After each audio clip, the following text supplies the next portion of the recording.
All right. What's up, everybody? It's Wednesday, my dudes.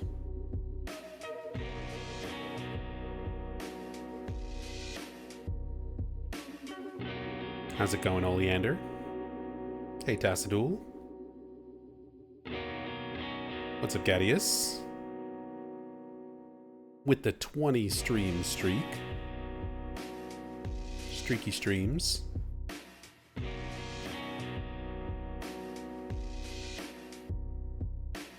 What's up, Irimi? I'm here, but also not here. Gotta pump them streak numbers up. Well, Gadius is the one to beat, it looks like.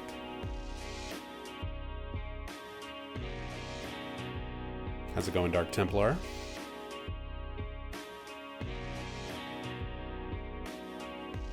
Going well, boss. How are you? I've been better. Not too bad. Not too bad today. I got some sleep, which was nice. The cats allowed me some actual rest, and was chilling, playing some Phasmophobia earlier today. All in all, things were generally pretty good. And then I went to go make dinner, and I burned the ever-living fuck out of my hand. So if it seems like I'm struggling with the camera a little bit more than usual today, that's why.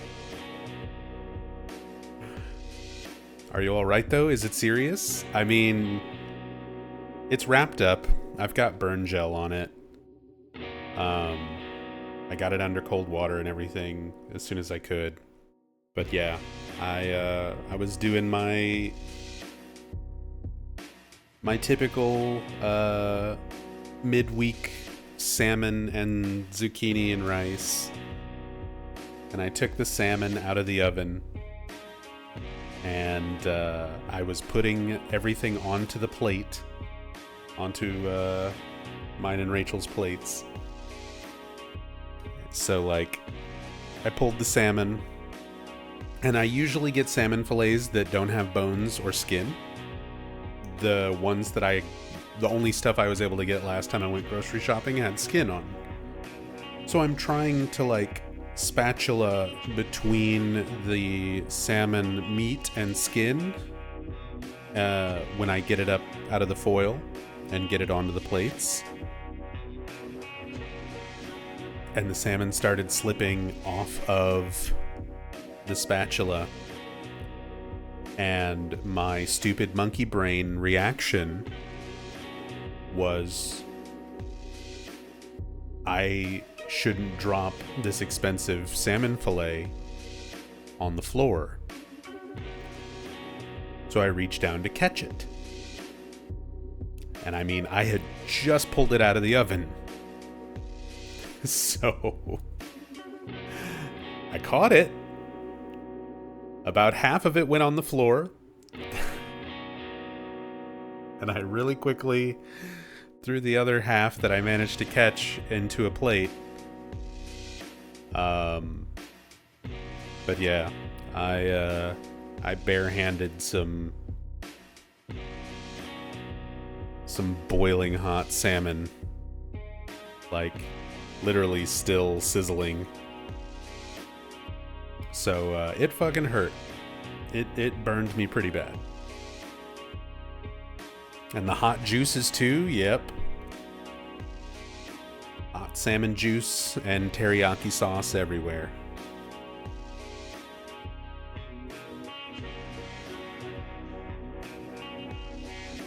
So yeah, this is my left hand. So day was going pretty good until I burned the shit out of my hand.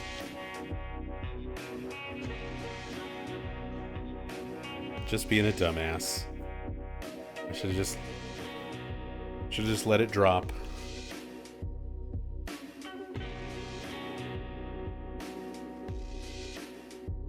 But I stress about that kind of stuff. We don't have a whole lot of money for groceries. I don't want to waste food.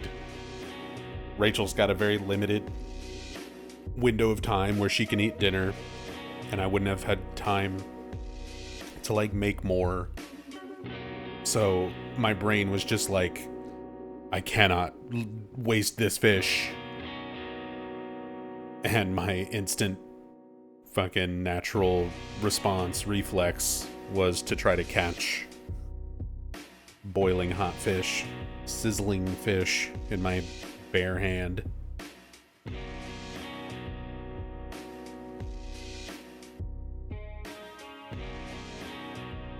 Stupid shit.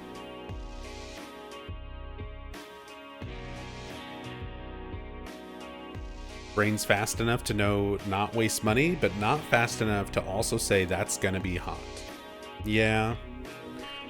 I don't know. Maybe that's what's wrong with my brain.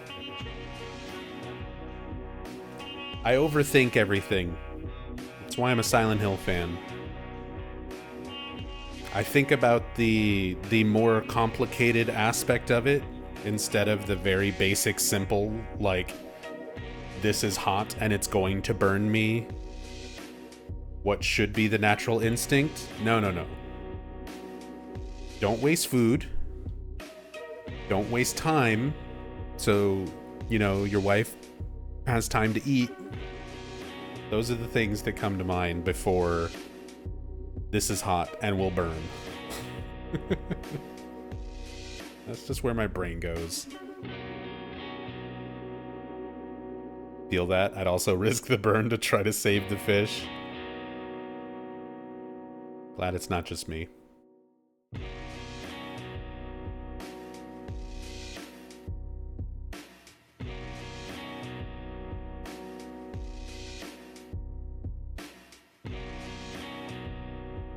You're left-handed, Denny? Thankfully, I'm right-handed. So, it's at least not like my dominant hand. But, yeah. Hand on the keyboard is a little bit awkward today.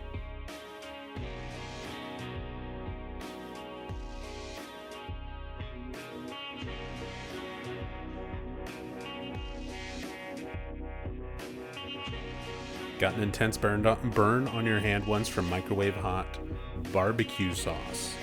And that wasn't even me dropping something. The money brain was just hungry. Yeah.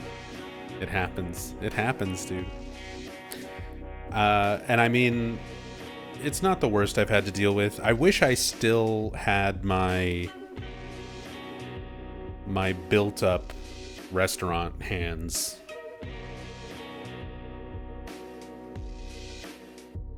I don't have my restaurant hands anymore. Back when I was actively working in restaurants, specifically working in an Indian kitchen,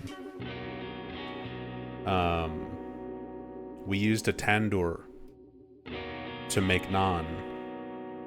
And if you don't know what a tandoor is, I guess if you don't know what naan is, it's like Indian flatbread. And the traditional way to make it is in a tandoor. A tandoor is basically just like a giant clay vase. It's a very narrow, very tall clay pot or a vase. And you would just take a ball of dough and flatten it out when you're making naan, and you just stick it on the inside of the tandoor. And then when it's done, you just reach your hand in there and pull it out. So we made it the traditional way. So you kind of build up, your hands get used to it. You build up on your resistance to heat. So you can just, I was doing it, you know, probably 100 times, if not more, every day. Pulling the naan out of the tandoor. And it got to a point where, like, touching super hot food or plates, or like scalding hot water when doing dishes and things like that, just didn't bother me. I was also playing a lot of guitar at that time, so I had calluses on like my fingers. Hands were a lot tougher. Not like today, where I've been sitting on my ass playing video games for the last 15 years.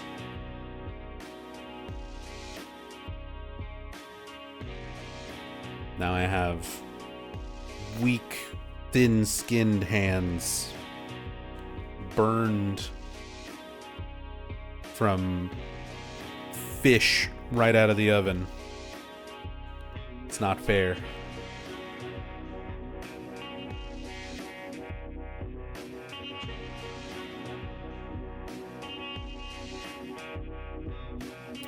Love salmon and zucchini. I bet it was good and worth it. It was pretty good. It was pretty good. It was very plain. Because I'm trying to stick to a low sodium diet because I've got hypertension, high blood pressure, heart issues, and health issues. So I've had to really change up my diet and my lifestyle for the past several months. And yesterday, we were feeling kind of lazy when it came to dinner. So we had smoked sausage, and Rachel had macaroni salad, and I had potato salad. Just little tiny, those little like plastic tubs of it that you buy from the supermarket. And it was good, but there's a lot of sodium. There's a lot of sodium, way more than I usually eat between the sausage and the potato salad. Not that much for like most people. Like most people will eat around 2,000 milligrams of sodium across a day or more. But my body over the last few months has gotten used to having like maybe 500 to 700 milligrams of sodium every day. And then I bombarded it with like 2,000 milligrams of sodium. So I was not feeling great after that. My heart was not reacting very well to it.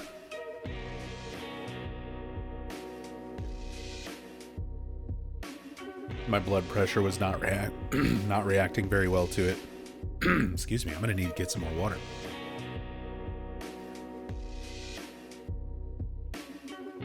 So today, good God. So today I had to make sure and go extra light on any kind of sodium and stuff. So usually when I make our salmon, and usually when I make our zucchini, like it's seasoned with salt. And with the salmon, I usually season it with, or I marinate it rather, with hoisin sauce. It's usually a mixture of like hoisin, some low sodium soy sauce, some sesame oil, some garlic. So when I made our food tonight, it was much more basic. I found some, when I went grocery shopping, I found some low sodium teriyaki sauce. So I did a little light brushing of that on the fish, and that was about it. No salt or anything on the zucchini.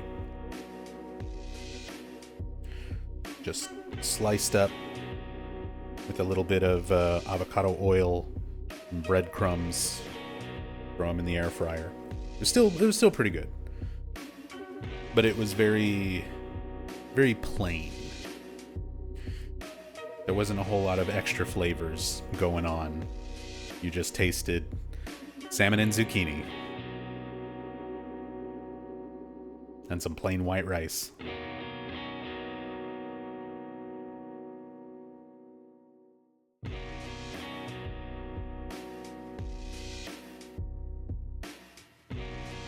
Only burn story you have is from when I was a welder and had to protect my feet in steel toe boots from heavy stuff by catching it with my bare hands. Ouch. I mean, to be fair, the alternative of losing a toe during a workplace accident, that was one of my first jobs. Not losing toes or construction, but when I was 17, I got a job working for Red Wing Shoes, specifically special in a store that catered to workplaces, construction sites, We mainly, like 90% of our customers and stuff were construction workers, welders, stuff like that. So I helped a lot of people with missing toes get fitted for steel-toed boots and stuff like that.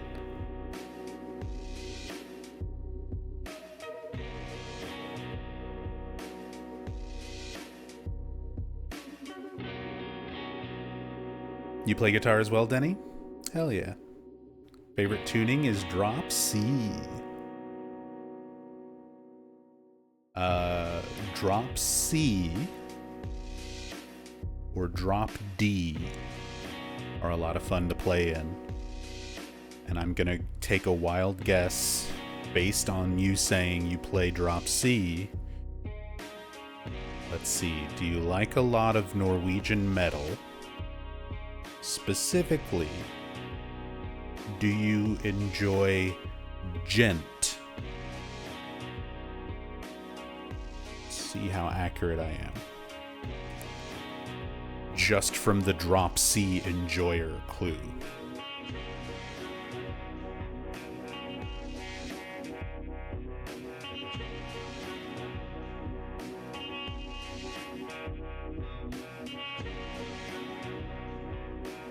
I'm gonna be right back. I need some water.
Okay. I have returned. Whoa, why is my mic being weird? Chill out, microphone.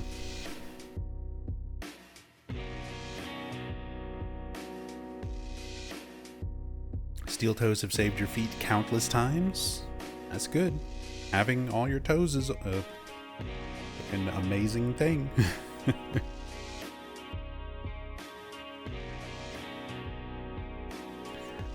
More new metal. Dude, what is going on with my mic? Hold on.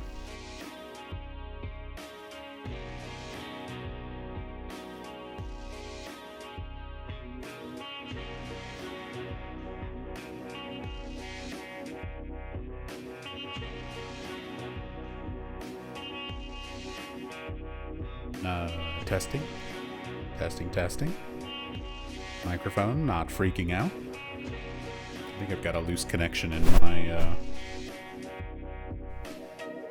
one of my cables.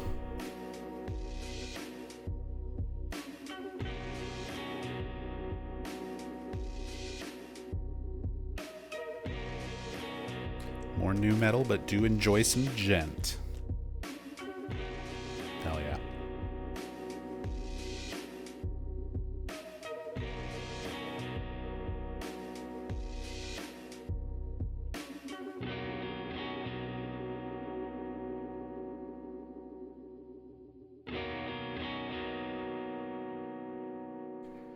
Tiny bit surprised you haven't posted the thing I made for you to Nub's Discord. I thought I did. I love imagining things. Hang on. Oh, did you have one of those moments? We were talking about that the other day. You actually did. Oh my god. Tassadul went through, after we made the joke about it, the get stick bugged mannequin. No way. That's amazing. That's perfect, Tassadul. Dude, Tassadul is so talented. Hold on. I gotta save this. Can I share this? Can I put this on stream?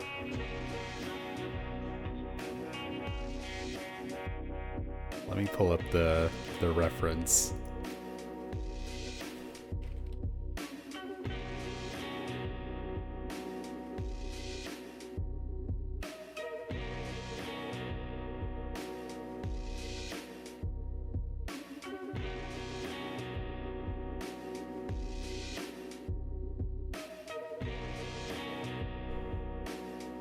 Have my permission to share it as much as you want? Thank you. It's a work of art.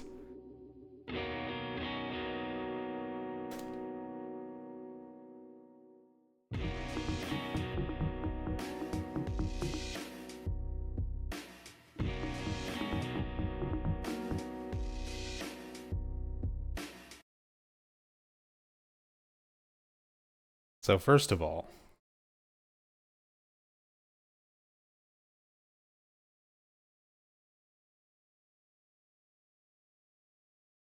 get stick bugged. Get stick bugged, chat.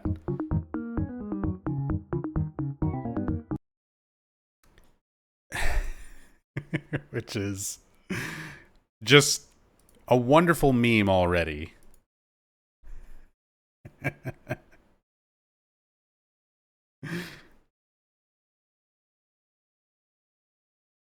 Get stick bugged, chat. And then here's what Tassadul made.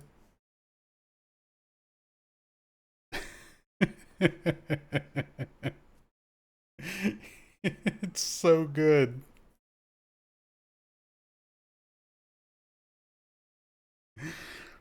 Get stick bugged.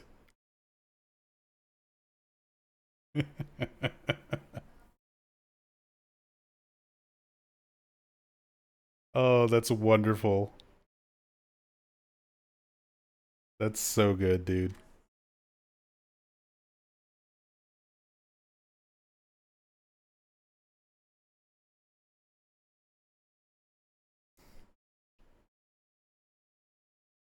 Get stick bugged.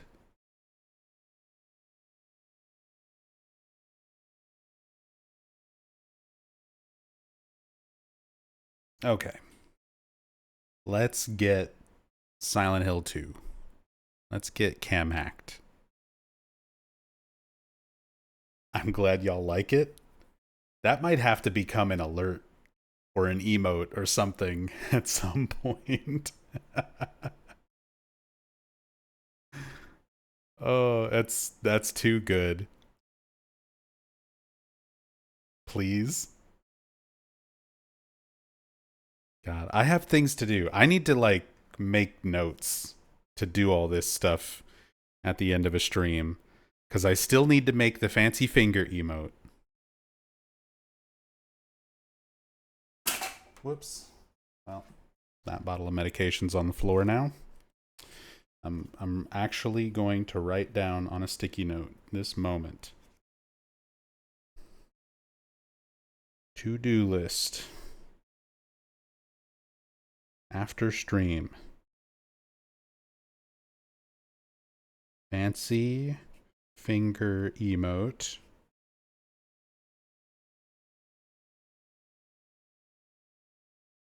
Stick bugged alert.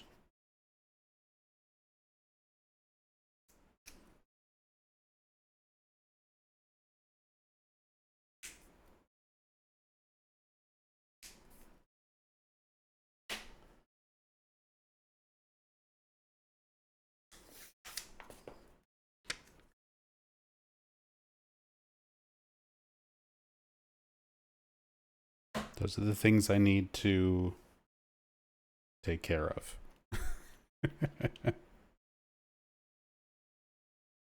All right. Silent Hill 2 time.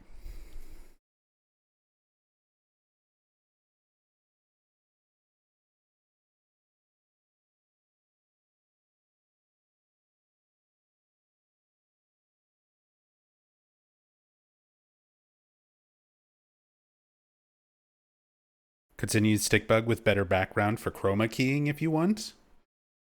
Nah. I think in the style of the original source material for Get Stickbugged, it needs to be that like slightly shitty looking video where it's just gonna be compressed, like resized.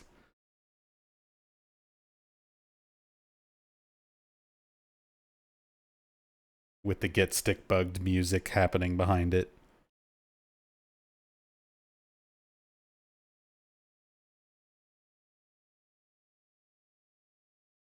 Thank you, Tassadul. You're one of God's greatest soldiers. Tassadul seriously is. I can't wait to show you guys what Tassadul's been working on for me.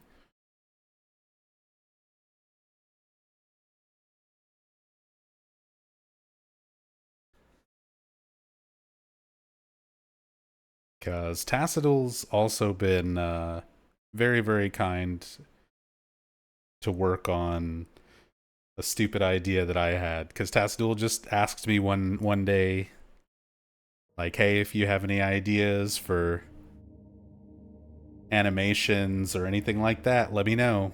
And I was like, well, now that you mention it,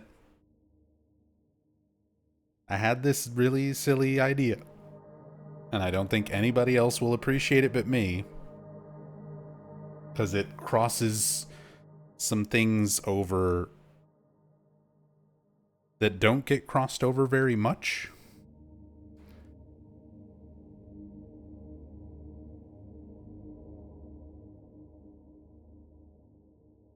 And Tassadul was like, sure, I'll work on it.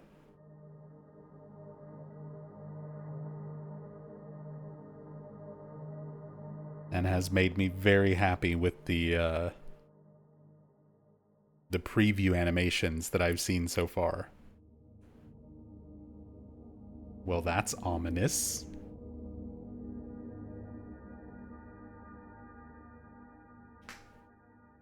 As said, when it actually is done, it will probably be one of the most cringe-worthy things that I've made, that I've taken part in, because there's a part of it that I will be making and a part of it that Tassadul's making.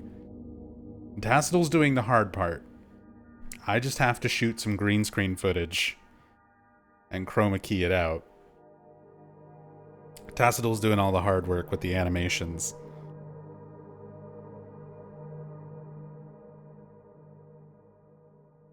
But it's something that's just in my head, and to see it becoming real as Tassadul sends me stuff makes me super happy.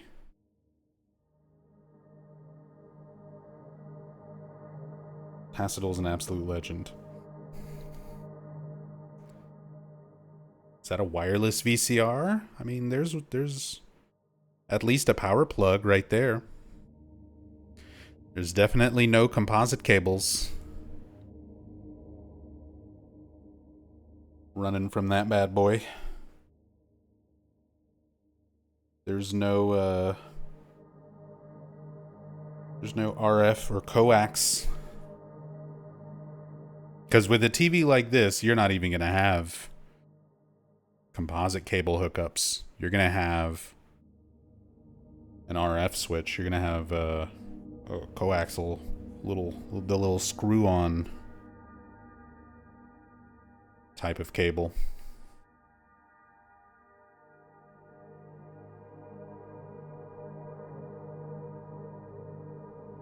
You're gonna have to set your Nintendo to channel 3. Anyway, I'm old.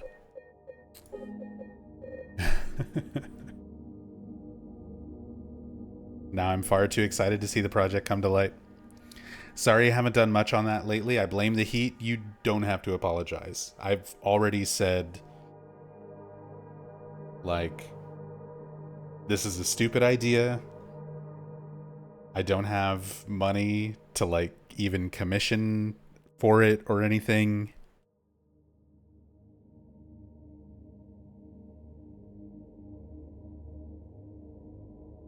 And you're still tackling my stupid idea, so I appreciate you even considering it. Even if you never sent me anything else again, the stuff that you've sent me already makes me smile. I can't tell you how many times I've watched just the little test animations and stuff. The little preview images.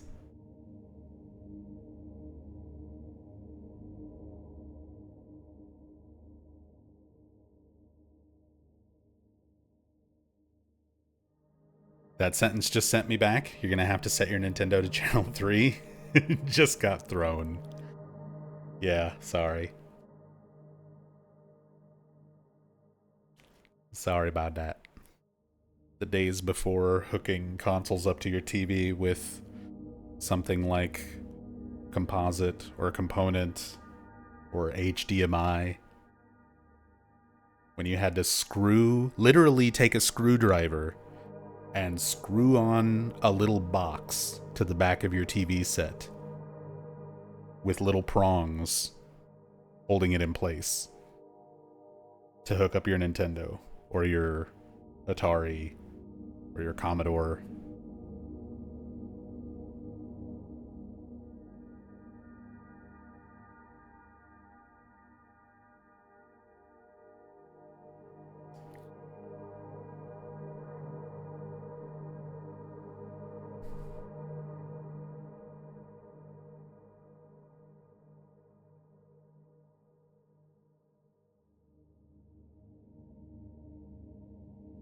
Staying silly is how we do.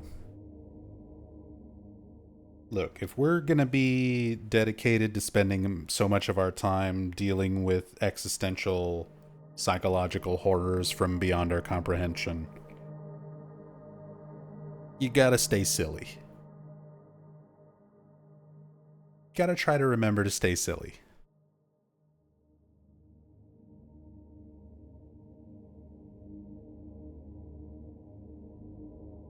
All right.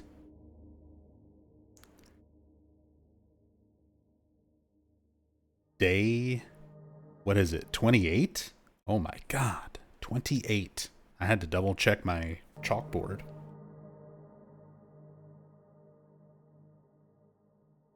Day 28 of the Silent Hill 2 Remake Cam Hack playthrough.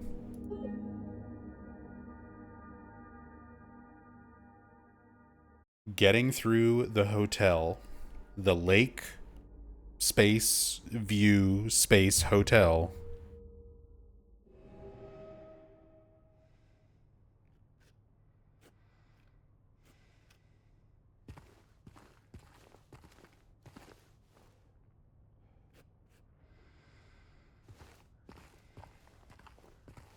And looking at all the details that we can find.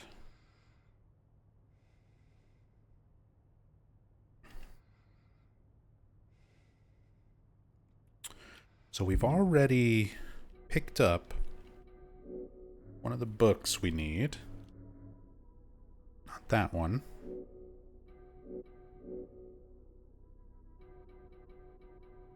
Wait, didn't we pick up? Oh, right. We don't pick up that book. We get the can opener from it. So we looked at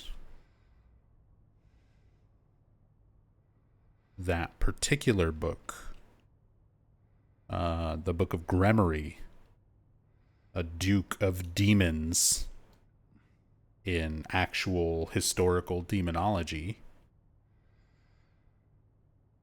But we have several other books here. Curious if any of these are references to anything.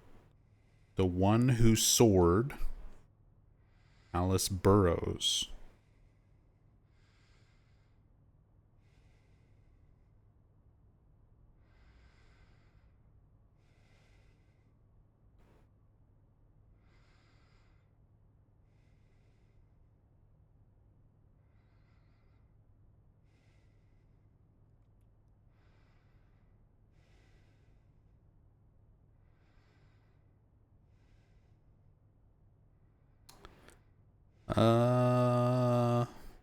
Possibly a reference to Edgar Rice Burroughs.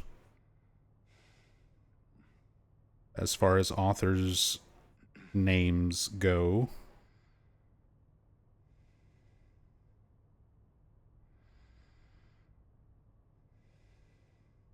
But not a real thing. More of a direct reference to the puzzle at hand.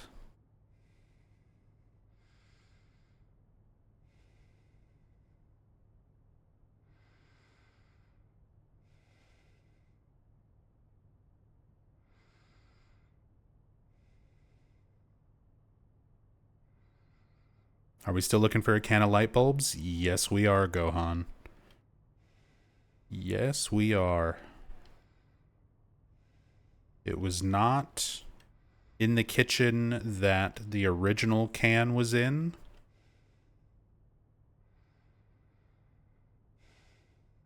But I'm still holding out faith, holding on to my beliefs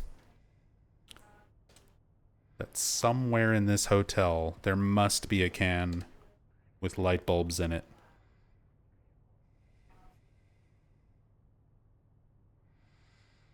It would be so strange. Out of all the other references and all the other Easter eggs that Bloober Team's included in this game, for them to have not a single mention or reference of the canned light bulbs. It just... It wouldn't make sense. Revelations. A new understanding.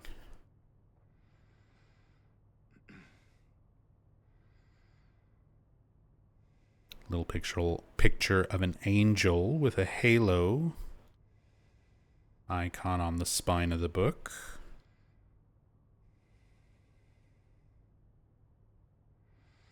Head of the eagle on the One Who Soars. So you can see we're getting our characters and corresponding books. Angel with the damaged wings. The eagle.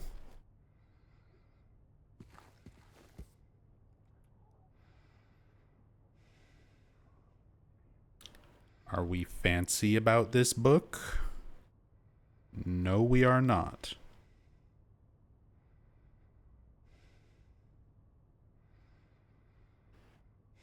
No fancy fingers. Or the books.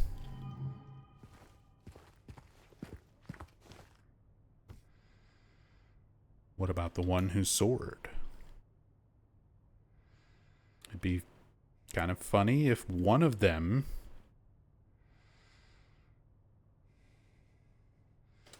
made James feel fancy and not the others.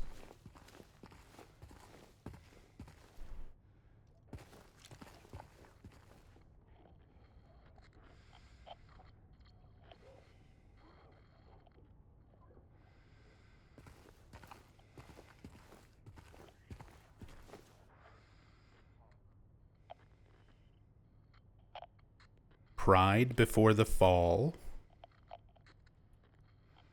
by Leonard E. Niavos. Oh, okay. We have cute little references. So the one who soared is a reference to the eagle, Alice Burroughs. Alice Burroughs. I'm not sure what that author name might reference. Revelations and New Understanding, no author.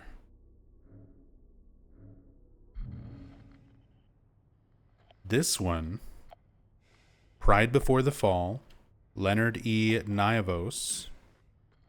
This one corresponds with the lion.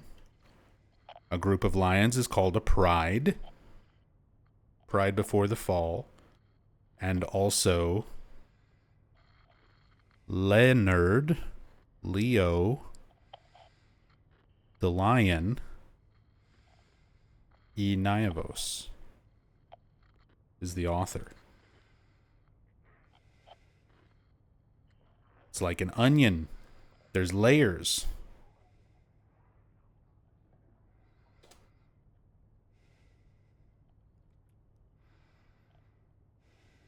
No fanciness.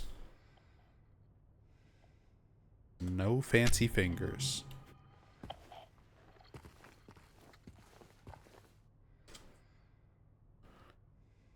And stalwart to the end.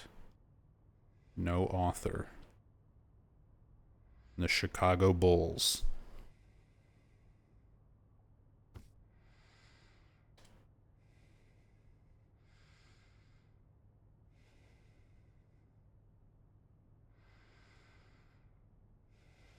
Yeah, we're not feeling fancy about our books.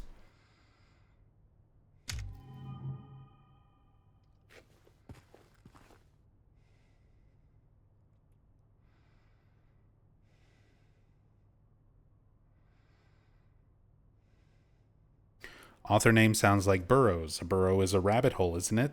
So Alice Rabbit Hole, like Alice in Wonderland. How does that equate to eagle? Like Pride and Leo correspond to lion.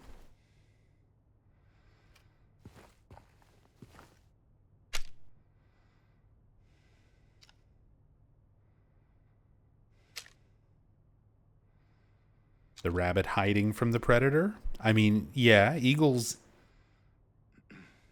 eat rabbits. Laura even drew a picture of a rabbit running from a bird when we were in Brookhaven.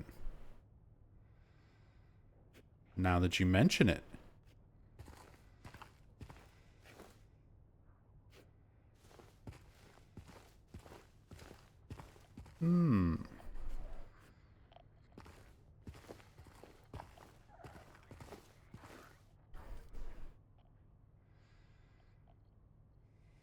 Rabbit is most certainly Laura's motif.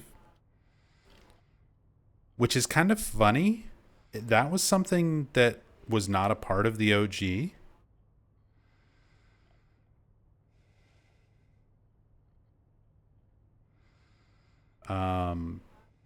In the original, the only thing animal related, well, there's two things when it comes to Laura. We know that Laura likes bears, like teddy bears. It's something that's mentioned by Maria when she's recalling some of her memories from when she was Mary during the Born from a Wish sub scenario. You can examine a teddy bear. She's like, oh, I think Laura would like this. Laura loves bears. And then she kind of has to stop herself and be like, who's Laura?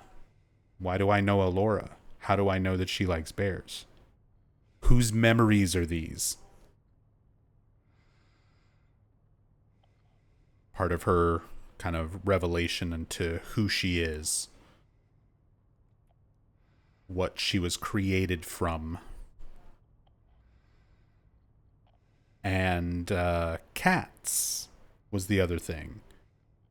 So in the remake, Laura draws a picture of a bunny, herself being represented as the bunny, and a friendly dog in the piano room of the hotel after meeting James, sort of signifying that she was viewing James as this angry wolf, but then she starts warming up to him and is now viewing him like this friendly dog.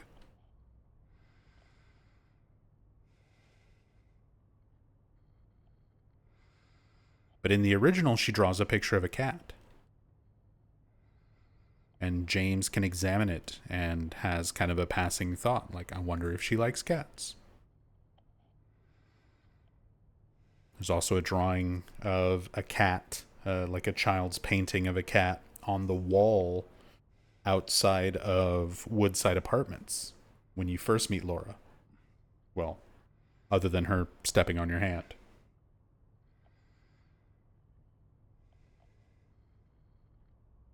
History of what is it? Psychology. Trying to get a good shot of it. God. The controls are already awkward enough, and now my hand is burned. Please. Just let me see the book. Anyway, we've seen it in a previous part. It says History of Psychology. They spelled psychology wrong.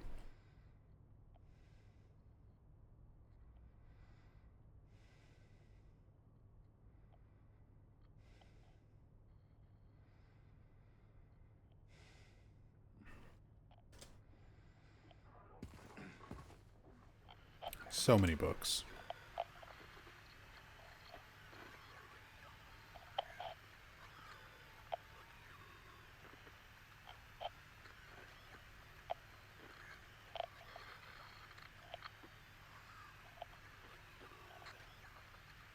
I feel like if you're going to hide any sort of reference or Easter egg in book form, this would be the place to do it.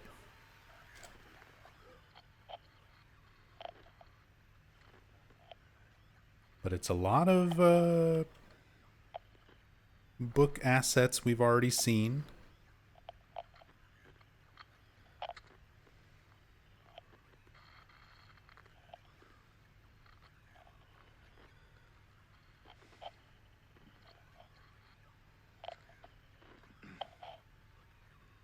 There's a History of Psychology backwards.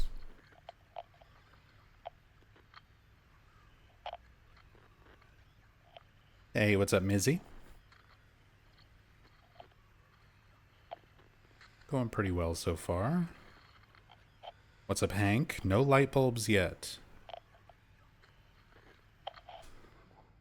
That's the real thing that I want. That is the real thing I want to see. Yeah, history. Many copies of History of Psychology.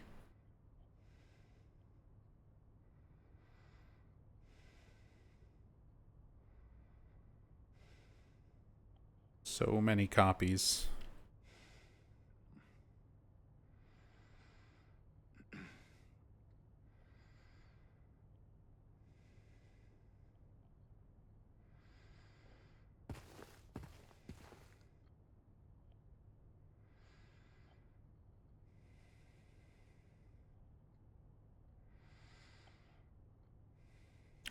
There's like two of them right next to each other.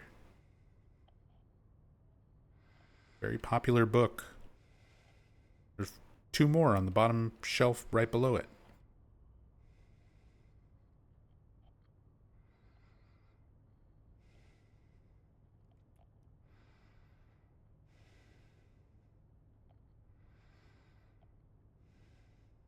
Is that loss? This one? Not quite. Not quite.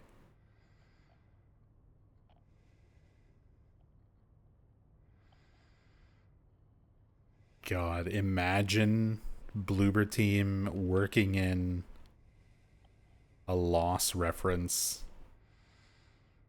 at this point in the game.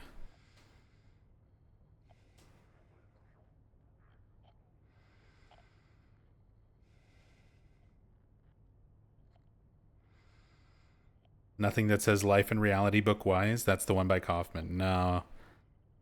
I was hoping maybe they would repeat. There's so many other books here. I was hoping they'd repeat some of their Easter egg books to give me a chance to see the Kaufman one, since apparently I missed that earlier in the playthrough. Or the Charles Holloway History of Toluca Lake book that we found. Little homecoming reference.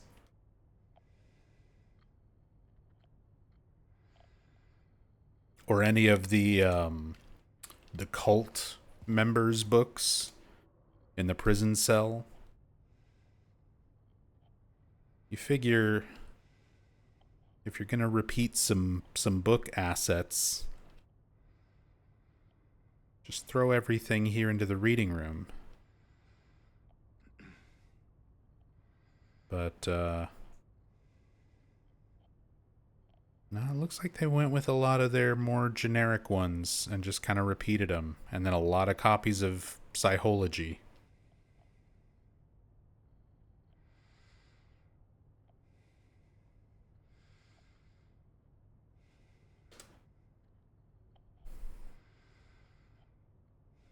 Scary Girl Face is here though, isn't it? That one was in a box of books, yeah. That was in the Lost and Found on the first floor. Found that yesterday.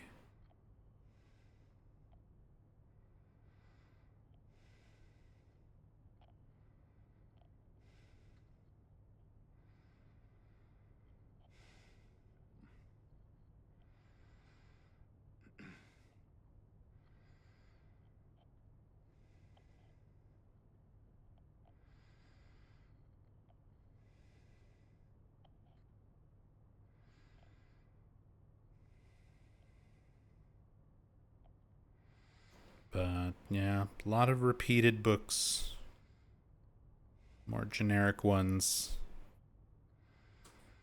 Not as many book Easter eggs as I would have thought they'd try to squeeze in. And then a few of these Chester Palligut's Jewel Society. There's another copy of that one downstairs. And then, like, a lot of these are not actually textured.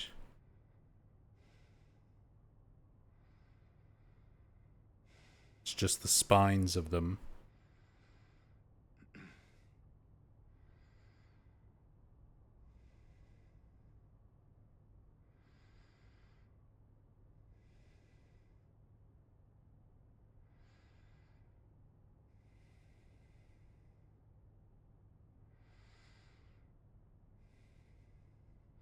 Plant. Yep. Book on botany. Some of these look like they've got textures from like pieces of artwork. Kind of hard to tell from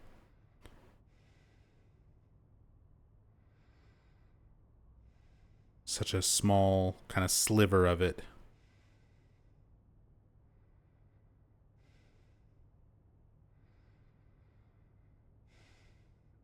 Geometric, like fractal patterns.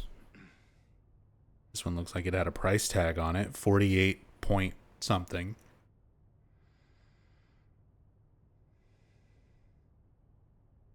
Fork and knife, a recipe book or a cookbook.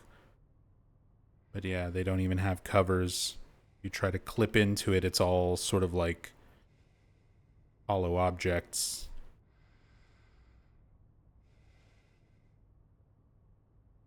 Not like this one where you can clip through the top one and see that the one underneath is like a full texture. These are all just hollow.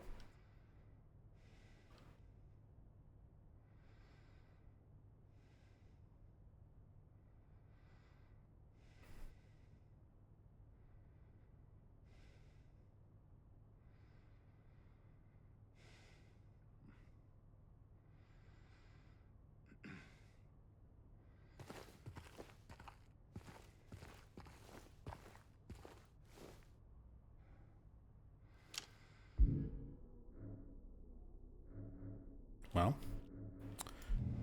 got our 4 books. We've got our clue in the painting itself.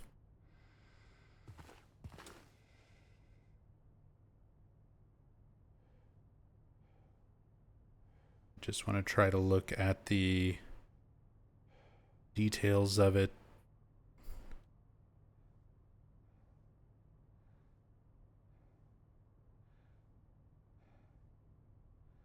The way it's painted, like it vaguely resembles like an audience watching in the stands, but it's all somewhat abstract. When you really zoom in and try to look,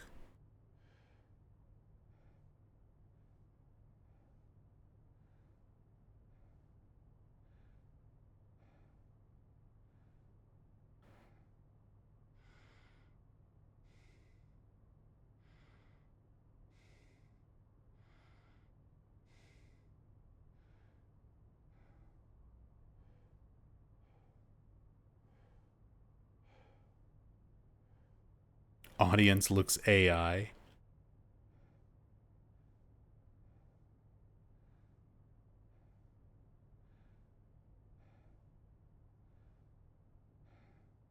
I don't know. Bloober Team's been doing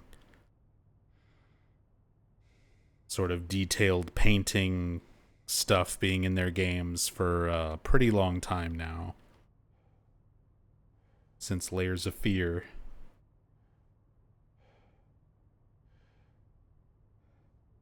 I doubt they would resort to using AI. Haven't really found anything else looking at all the other assets throughout the game.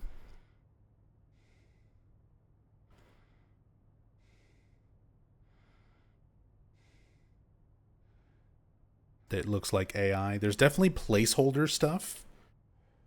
We've found templates of like, there was like floppy disks in sitting around computers in Brookhaven where it has like your text here still written on them, where they got probably just, you know, an existing asset that somebody else made for Unreal Engine. Because we know that they pull other people's assets and other 3D models that people have made and use them in the game. It's not all made from scratch, you know. But some of those assets are made as templates for you to like fill in your own information. And we found some of the templates are still default, like your text here type of stuff. And lorem ipsum. Stuff that looks placeholder, but not generative AI.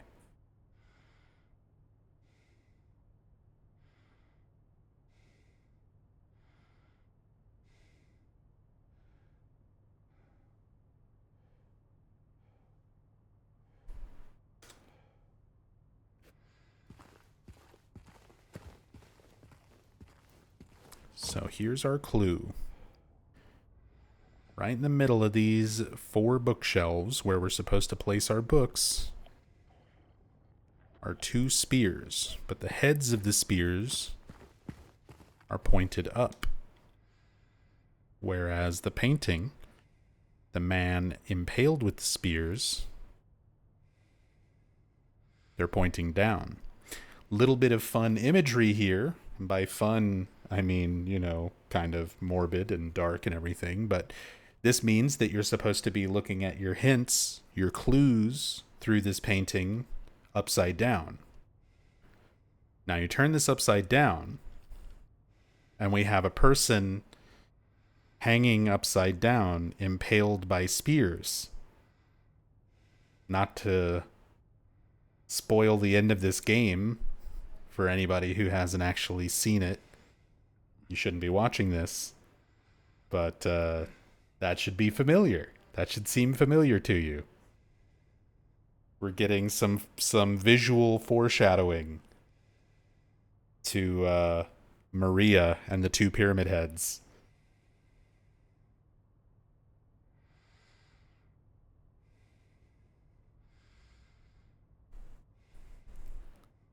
But if we're looking at this upside down for the sake of solving the puzzle, angel up in the top left, bull below the angel, eagle in the top right, and lion below the eagle.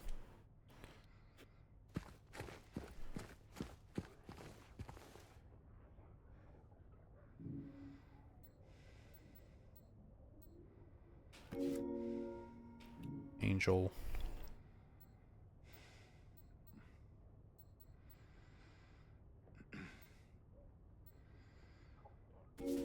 Bull. Eagle. And lion.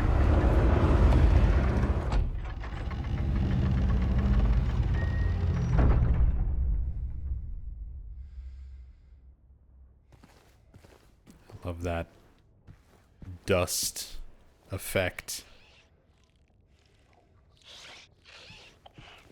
Oh yeah. There's lying figures crawling around over there.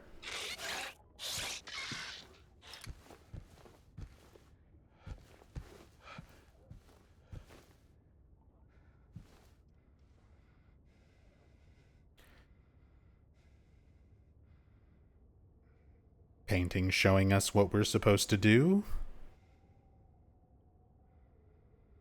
Red light up above the mirror, the briefcase on the bed.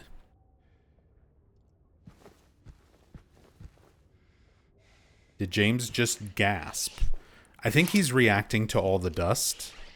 He does a similar thing when you pull the blanket covering the jukebox and stuff like that.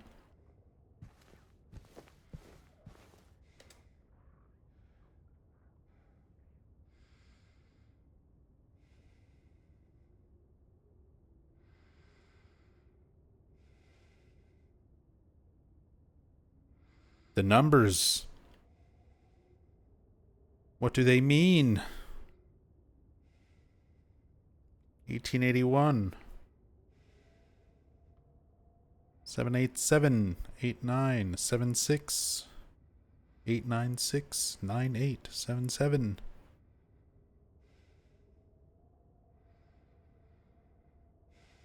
Just folders and numbers.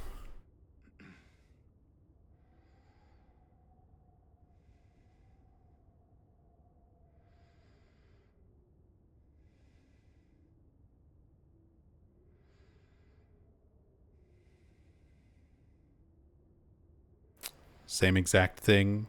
Same texture on that folder. Repeated on these over here.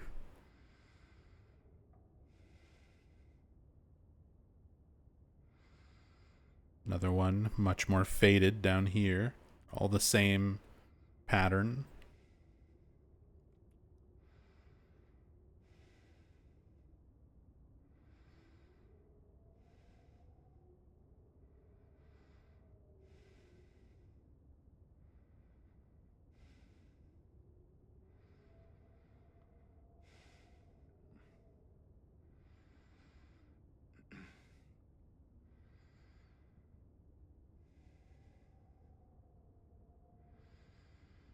These are Brookhaven patient notes.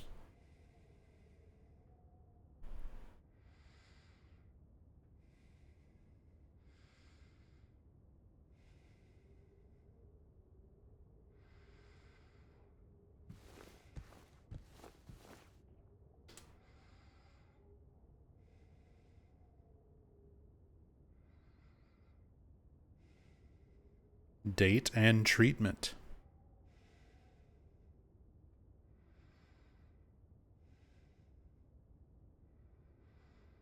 On the surface, the patient appears stable and lucid.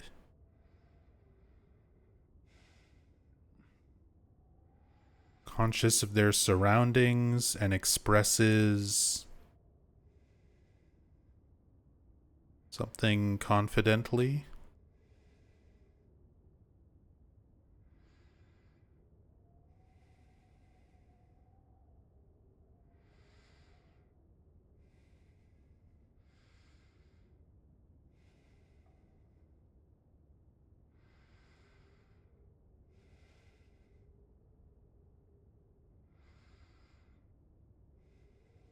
Is that last one? How deep they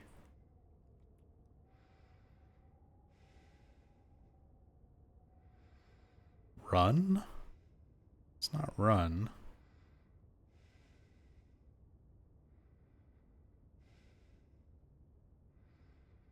How deep they run. That doesn't really make sense.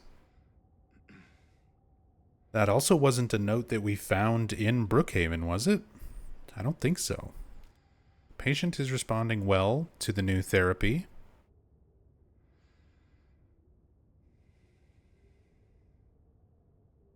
It's actually astonishing how quickly the surrogate, how quickly he accepted the surrogate.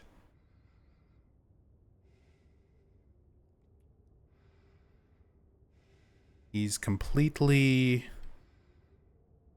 engrossed himself in the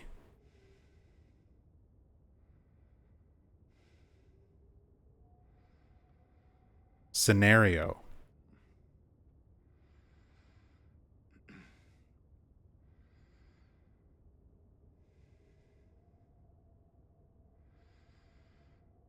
Sometimes I worry.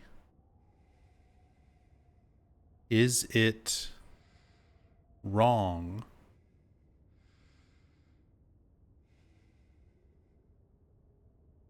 something faded there?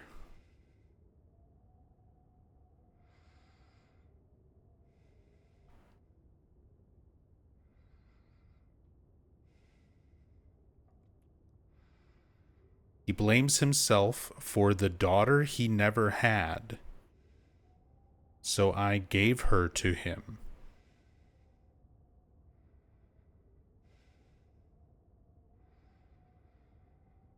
That almost coincides with Joseph Barkin in the original Silent Hill 2, but he was obsessed with his actual daughter who died. He seems happy, perhaps that all that matters. So this is supposed to be delusional patient. That note that you find in Brookhaven about why must we drag them painfully into our world of reality if they're happy in their delusion, essentially. A little bit more of a direct patient note. I don't think we find a note like this in Brookhaven, though.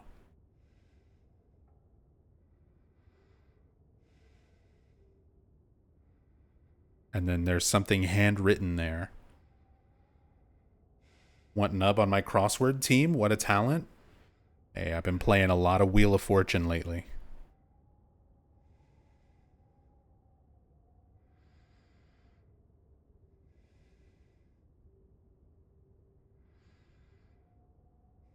The patience, something, something. The associated something are too deep.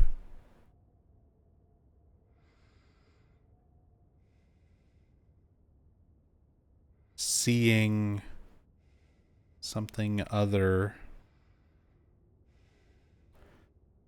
Come up with a treatment that while unconstitutional, might bring about some positive results.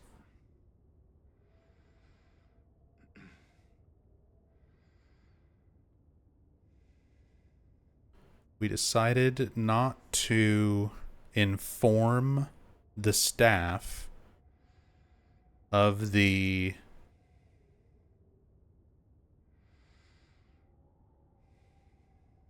special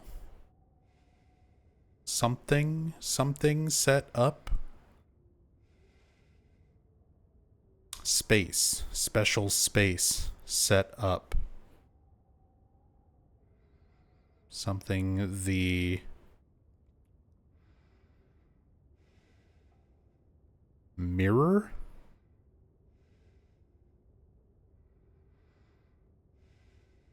They won't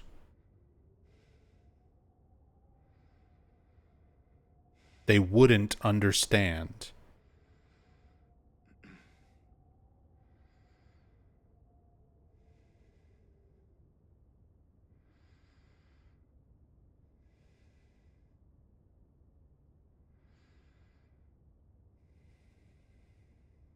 Early results. Something on.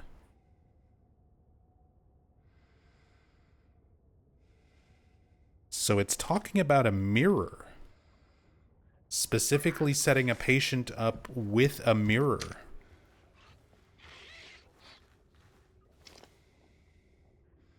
Which is a part of this puzzle.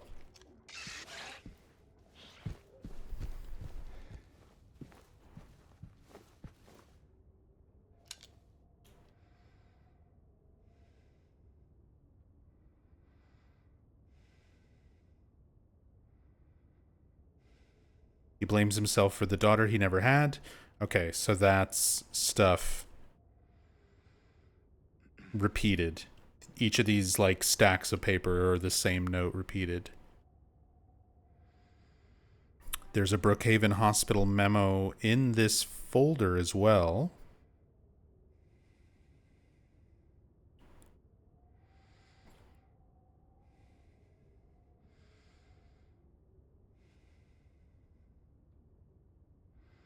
Brookhaven Hospital something.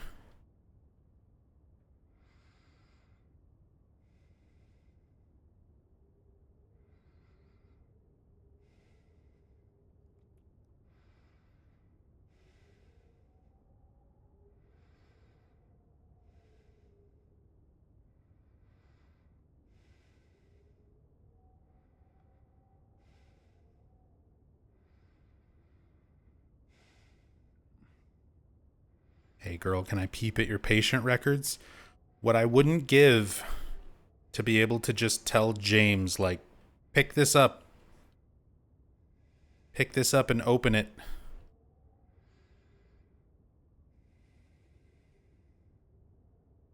Read, motherfucker. Please.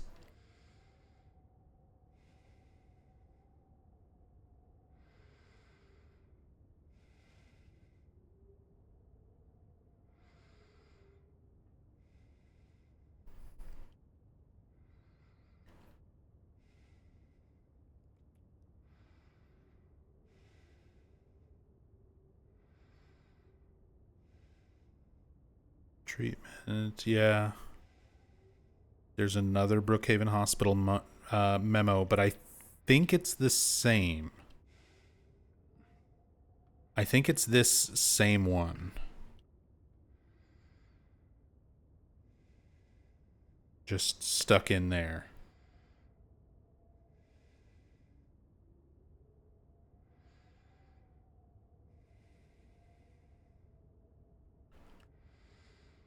What about the date? Was there a date? There's a case number, not a date.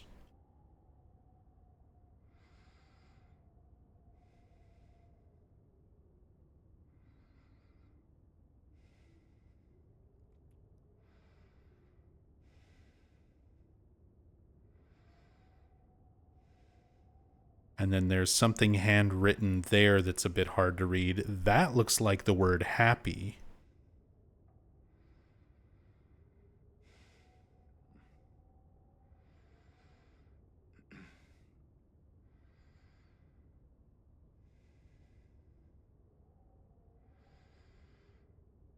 Something happy, something...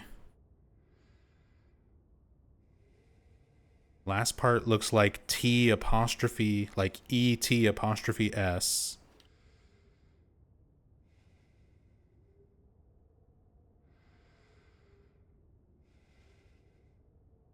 Oh yeah, Oleander.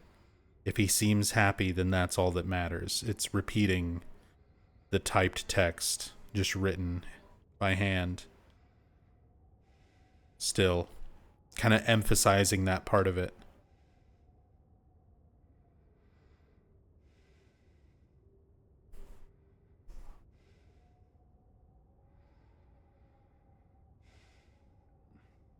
There's another one down there. The case number is different. And the texture on the paper is different.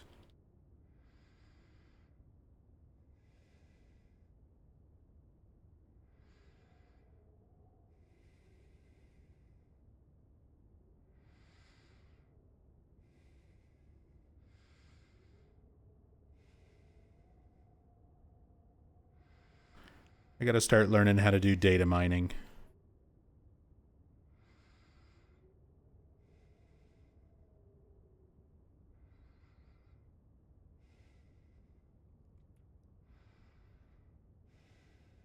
Just rip all these asset files and look at them directly in a model viewer. Instead of messing with this finicky ass camera mod. That'll be the next playthrough to work on. You've seen the cam hack playthroughs, now it's time for the data mine playthrough.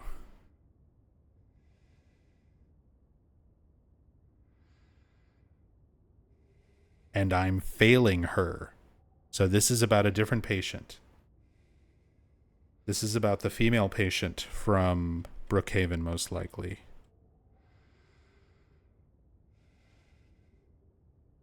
Also, there are technically dates. You have month and day. It's like November 4th, November 6th.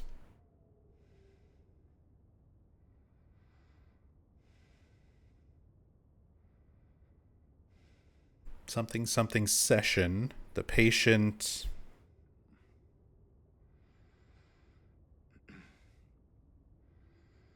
noted on a piece of paper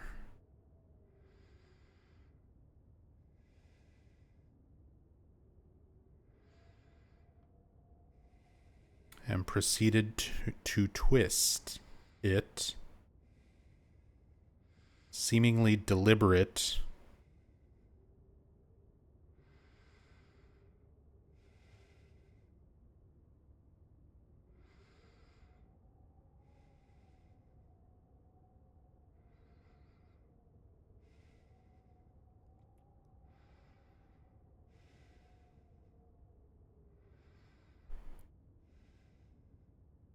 Twist it into a seemingly deliberate shape.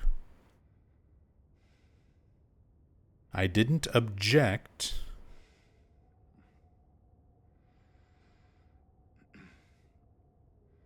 As it seemed to have brought her some comfort. That sounds familiar. That, I think, was a memo we read. In the Brookhaven room with the bubbling tub, there's like a memo on a bench in that room. That sounds familiar. I think this was actually one from Brookhaven that we saw. Still have any of those in inventory? I don't think those are the ones that James picks up. But we can check. I think those are the ones that he'll read. like in place. But yeah, not any of the ones that he actually picks up.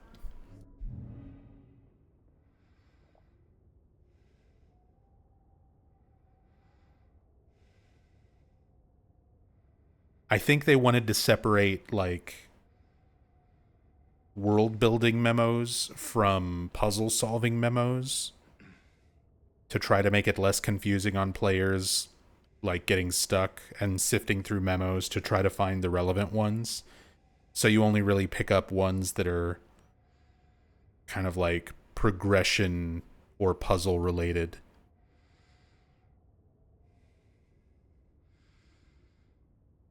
And most of those are just, yeah,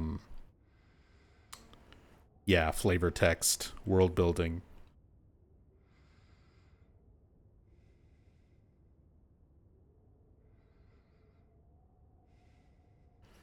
But still, interesting, interesting, interesting. Even if this one is a repeat, this one right here up top, I don't remember seeing this one at all in Brookhaven. It's possible it was there and I just missed it, but the fact that it's talking about like a patient therapy with a mirror right next to this does not seem like a coincidence. Like that seems like an intentional placement.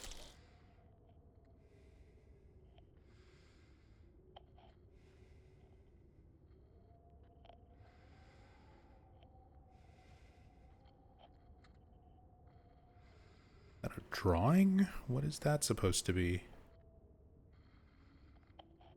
Then we just get random monster noises from the lying figures in the hallway next to us.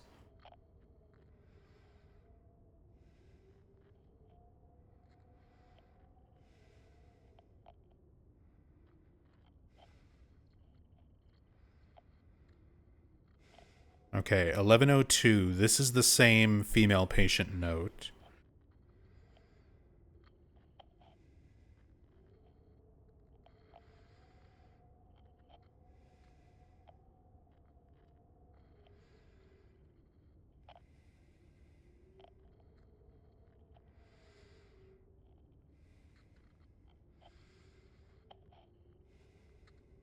Is that like the spout on an IV bag? This thing here?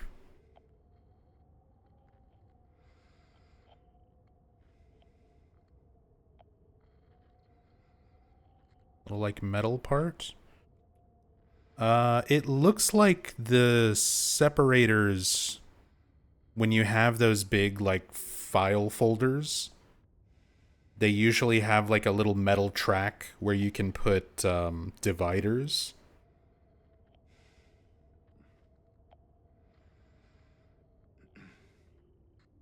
So it's like somebody just grabbed all of the folders out of like one of those big forget what they're called. They look like accordions. They're like big file folder holders. And they have these little metal tracks on the side so that you can squeeze a whole bunch of folders into a small space and have little dividers separating them out.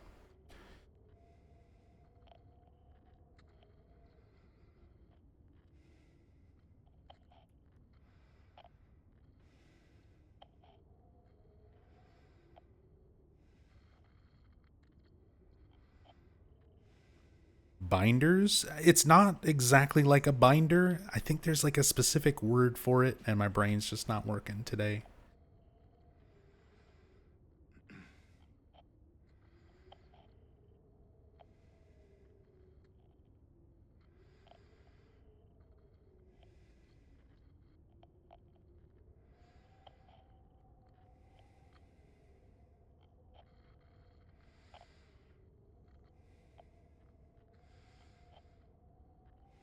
Patient just sits there,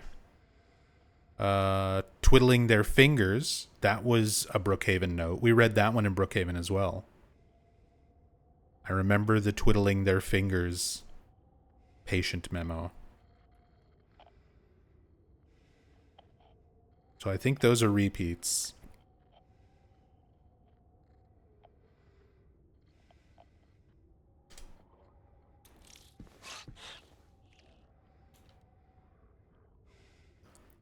nice camera.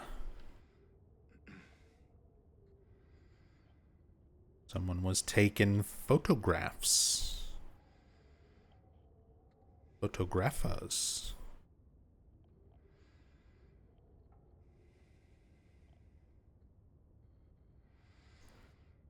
Lateral files. That sounds more correct to repoison. God, now I'm just gonna have to start Googling shit because my brain's not working.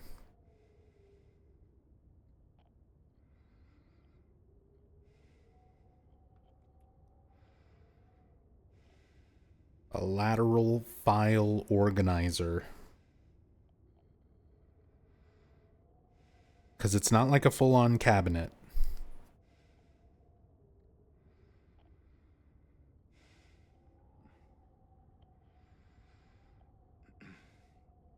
It's basically like a portable file cabinet.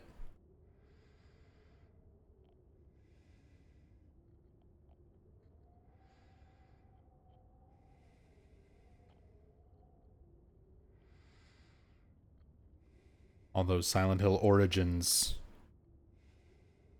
does have little portable metal file cabinets that you can chuck at monsters.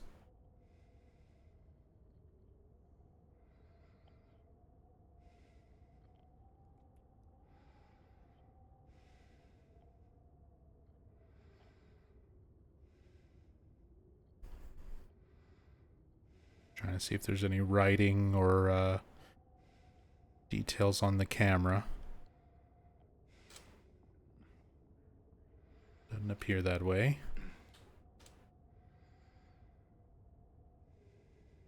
More folders with numbers up here.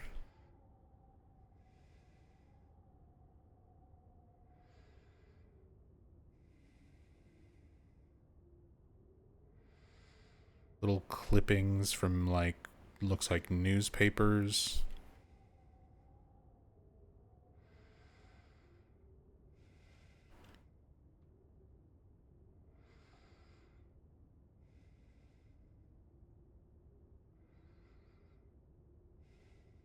Yeah, there's another one of those things with the metal track part still on it.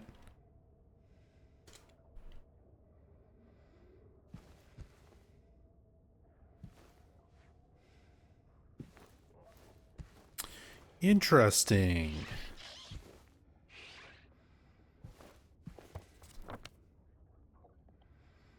I love the 3 exclamation points James draws on his map for this room. Is he indicating that there are 3 important things to pick up in here, each of the photos? The door photo. And they go out of their way to make sure the format of these is different than the strange photos, that these are actually relevant to the puzzle, where you're supposed to find kind of each of these things to solve what you're doing here. You got to find the light bulb, you've got to find the paint, and you've got to find the can opener. Whereas in the original Silent Hill 2, this was one of the puzzles where there was a bunch of photographs on the bed that were marked out with paint or ink. You had to find paint thinner and put paint thinner on them to remove the ink to get a word that you would put into the briefcase in order to get one of the music boxes for the original music box puzzle. So the door photo, the stain photo.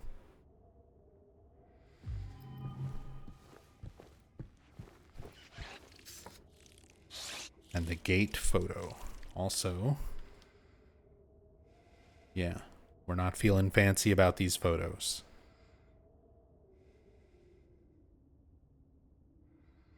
Love the fingerprints, thumbprint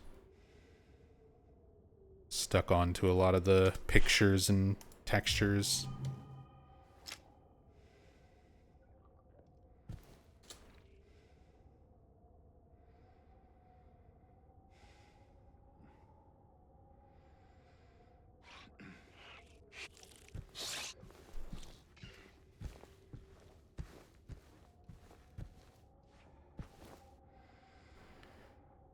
Help. Mild.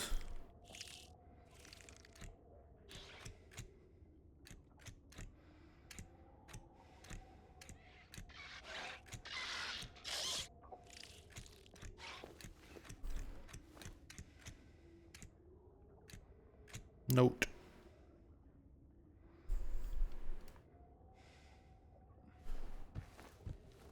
That was also a fun part, quote unquote fun part, of the original Silent Hill 2 puzzle.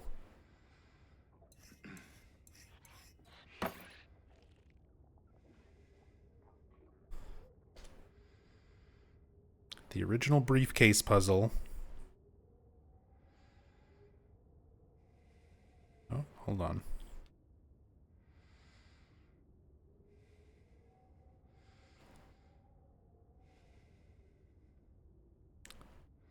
Interesting.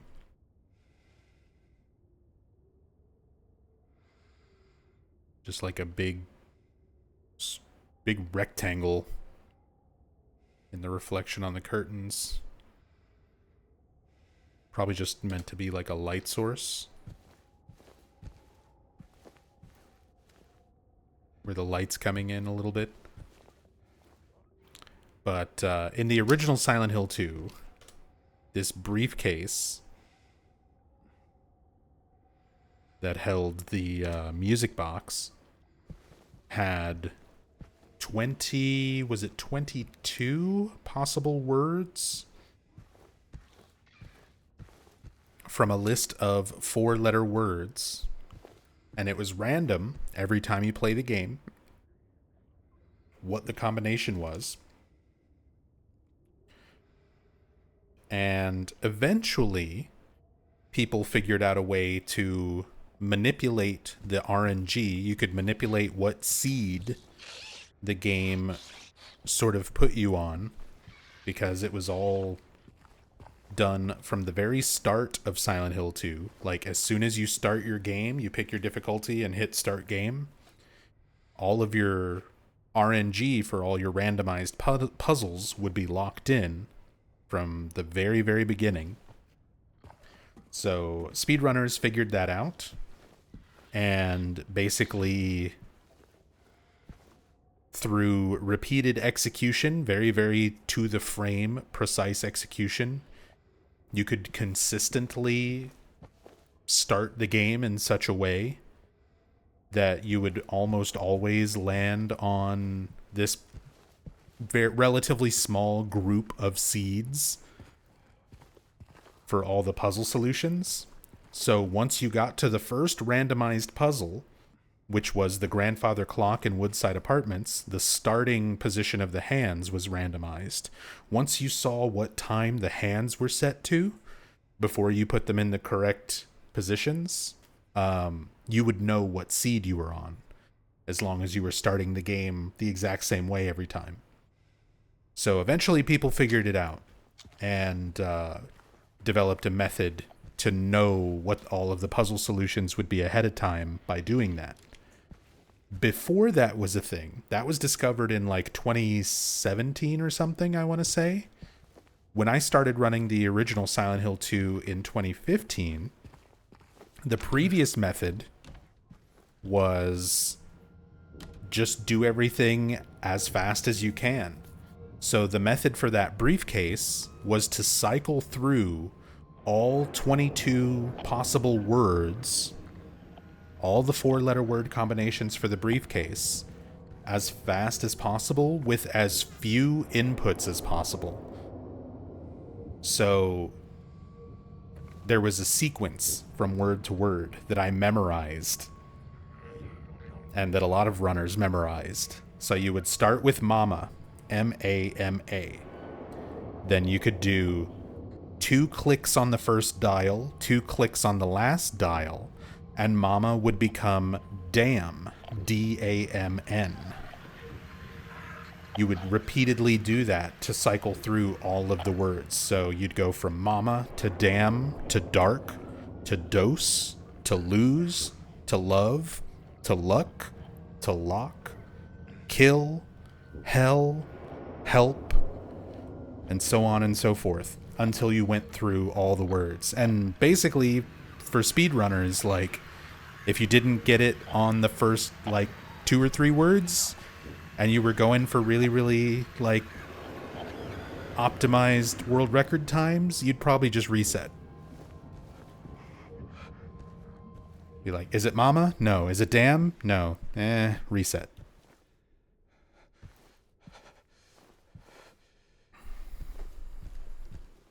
But just for practice, I went through and memorized that whole list, and the most efficient way to cycle through all those dials and try every possible word as quickly as possible.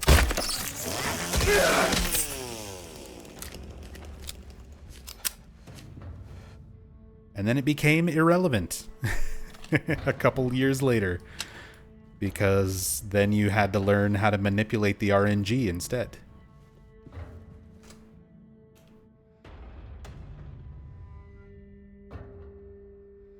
Speedrunning is a science. Speedrunning is kind of amazing. Even stuff that seems relatively simple or straightforward from the viewer standpoint, like for people who are just kind of watching, a lot of times it can be hard to tell how much accumulation of knowledge had to go into learning a particular run or trick or route, and how much time and execution and practice went into... Because if you're just watching, it just looks like you're clicking things quickly and cycling through words. Like, there's a lot of stuff that can seem somewhat mundane, but when you actually run it and try it yourself, like, you realize kind of how crazy it is to get to a point where you can remember all that and execute all of that while doing it all quickly and efficiently on top of every other part of the run.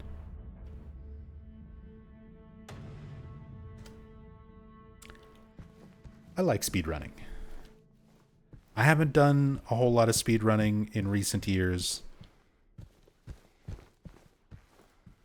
but it's still something that I really, really love.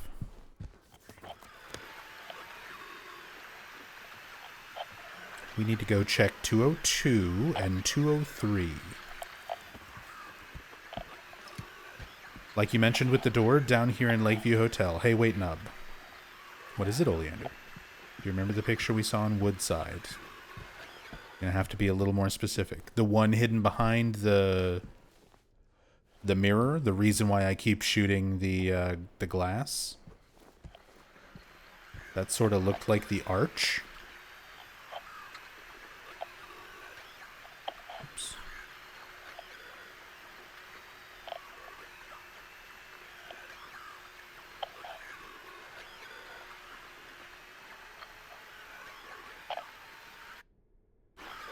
Arch of the elevator or club downstairs.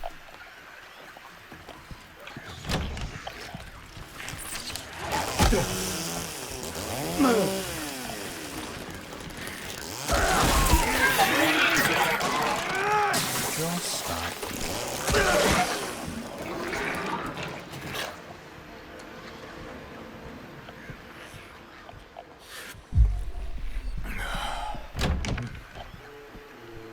It was tacked to a red wall in Woodside. And I mentioned it sort of looked like the original Silent Hill 2 elevator frame near Venus. That, okay, that I remember. What did we see here that reminded you of that?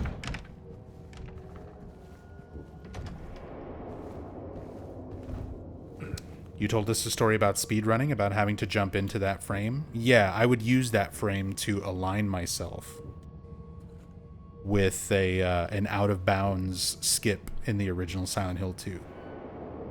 Was wondering if it was possible that picture could be reflected here. Oh, like would it be in the same place in this version of the hotel? We could check.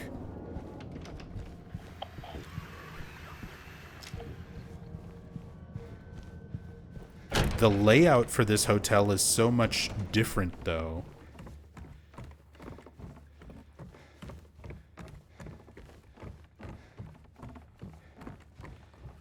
So, yeah, the layout is like so different. So imagine if the entrance to the hotel was further this way, where you would go in and then you'd turn right. You'd have the stairs going down to the Venus bar this way. And then instead of an exit right here, this would be the piano room where you run into Laura. So you would go down the stairs here, and the archway would be this over here on the left. There's like a bathroom instead of an elevator right here that you can't open. There's no hallway here. It's just this part right here would all just be like a solid wall. And then this right here would be that corner with those boards and kind of framing of the wall. Because the way that Out of Bounds trick would work is in the original Silent Hill 2, down here was one area, and then you'd go upstairs, you'd go through a little loading area, and then upstairs was a completely different zone. But by quick saving, you would, instead of zoning into the next area, you would just run out of bounds coming up the stairs. And then you could run along out of bounds sort of at floor level in this lower area zone without everything up above you being loaded. So you'd be running out of bounds kind of on the ceiling here. But when you do that, your camera sort of gets stuck over here.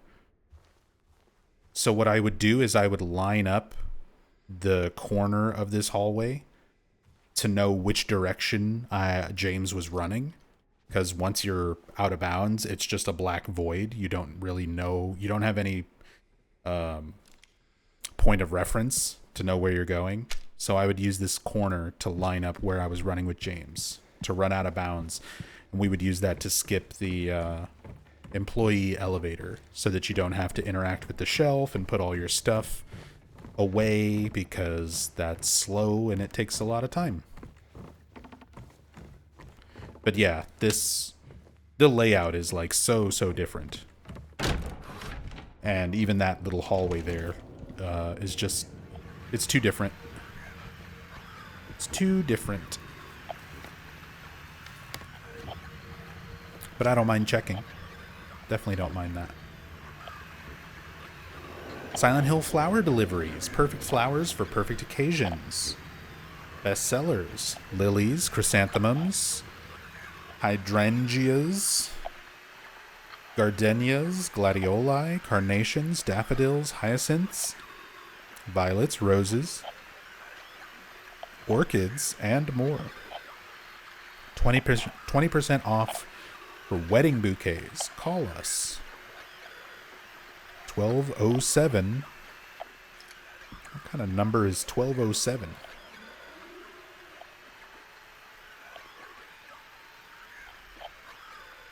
And how do you get numbers from this? How does James manage to see this with numbers? Silly Europeans with their silly numbers? Yeah. American phone numbers are not formatted that way.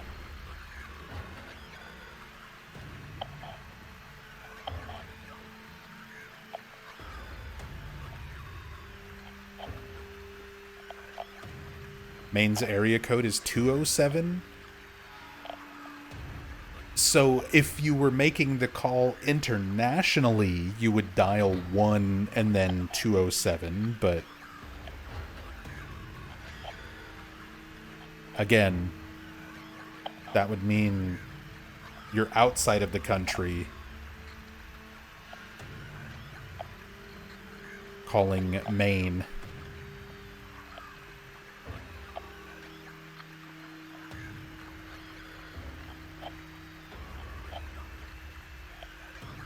And just to emphasize sort of the time period as well, we're supposed to be somewhere between the 80s and 90s based on everything that we know. No exact date, but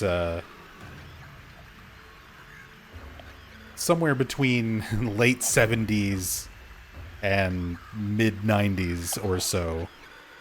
Definitely no later than 1999. And back then, especially for something like Silent Hill flower deliveries, clearly a local business being advertised, you would just have, there wouldn't even be an area code. Like, you wouldn't have dialed an area code back then. You would just have a 7-digit number. It would just be bum bum bum, your first 3 digits, bum bum bum bum, your last 4 digits. Area codes weren't a thing back then. I mean, they were a thing, but they weren't, like, required, especially for local businesses and things like that. You would just have your 7-digit one.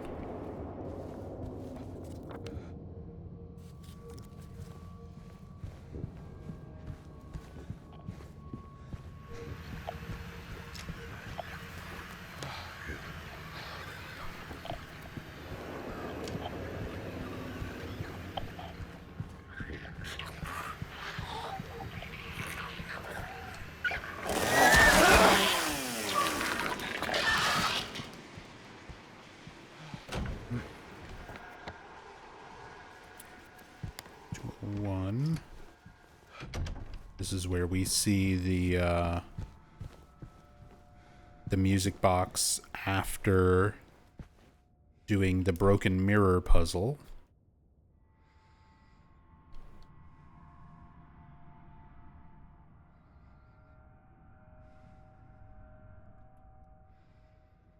Little marble table, faux marble.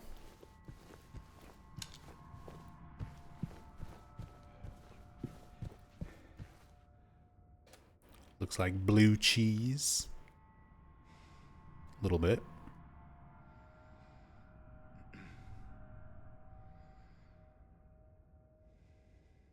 Another clear indicator that this game was made by people who are not American.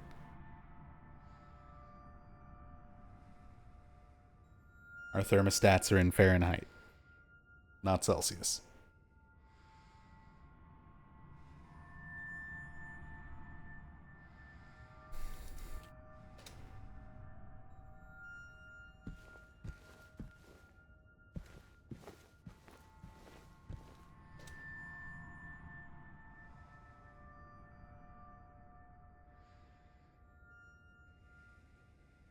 Sorry, we use American degrees. We use freedom units. We use freedom units. That's what the F stands for.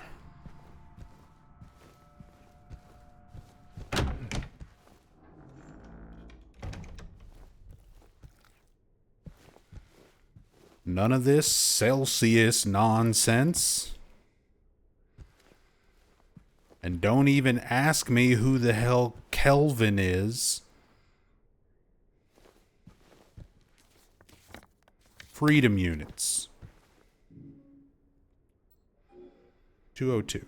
Do I have 202? All I have is 312.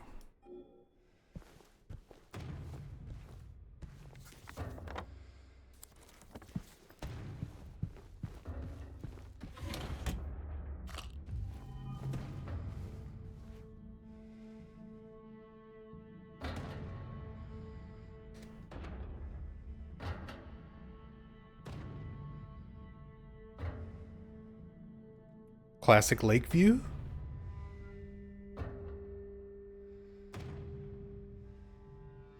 The garden out front's a little bit different.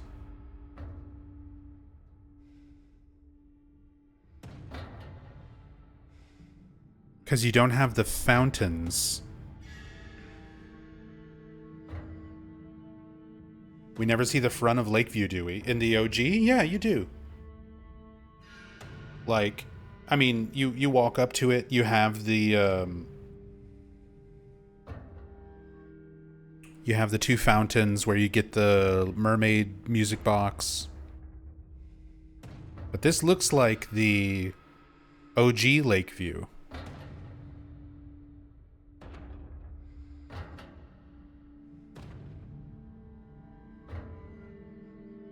Oh, in the remake? No, actually. We can clip out and see it. Nyom. Yeah. You can see all of this is untextured. It never gives you a chance to see this side. They do have some stuff rendered. There's like this little brick area with all the benches. Oh, that's funny. You can see the mannequins.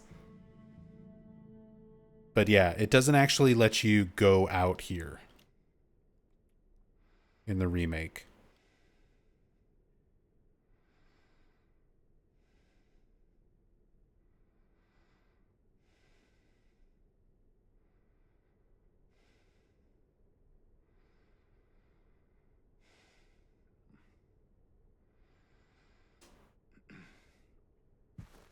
Posted the OG Lakeview I found.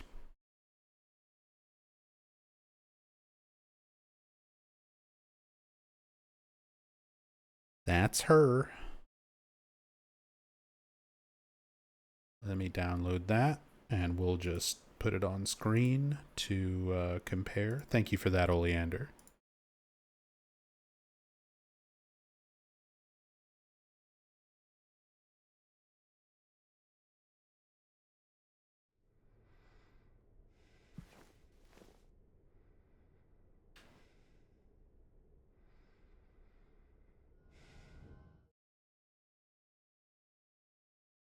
Yeah, very, very similar.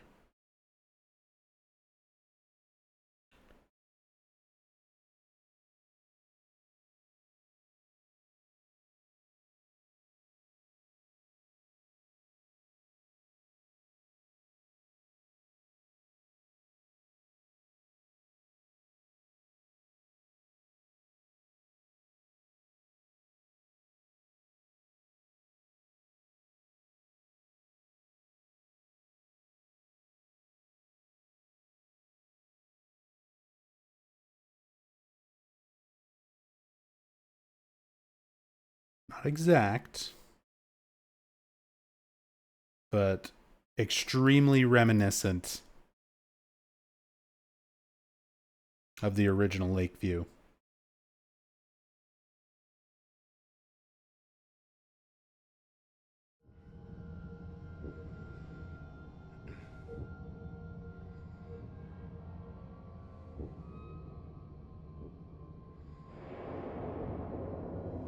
Could that be a street view? What street?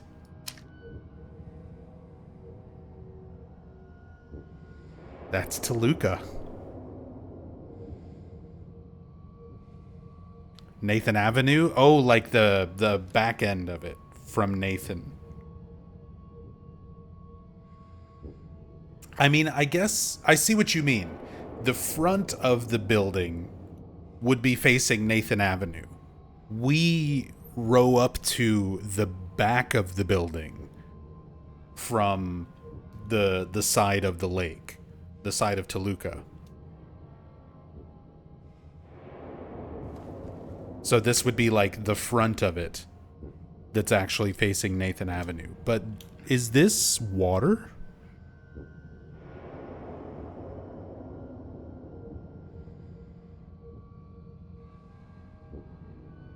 Like to me the bottom part of the image looks like reflection. Like the line where the grass and this little like stretch of white kind of ends.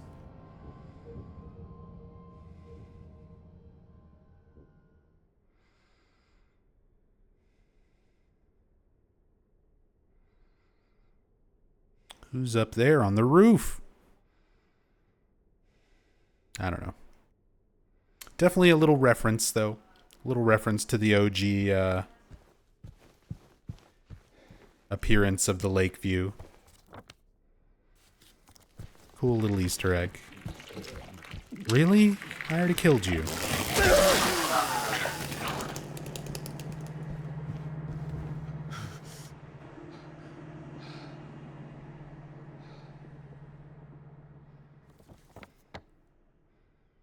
Alright, that's all the rooms we have here.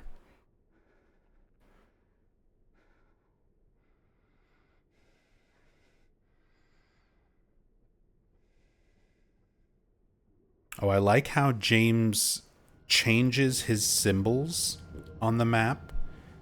So when we left the 3 photos on the bed, there were 3 exclamation points, which he has now tried to like rub away because we picked them up. He smudges them out, and then he's got a new mark with a circle and vanity mirror written. Same thing for the reading room. All the exclamation points where we picked up the 4 books all get smudged out, but he still leaves a question mark in the reading room, implying that there's still stuff here.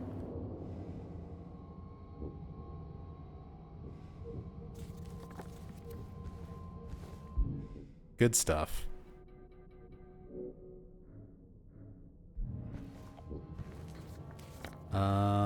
Did we even go in?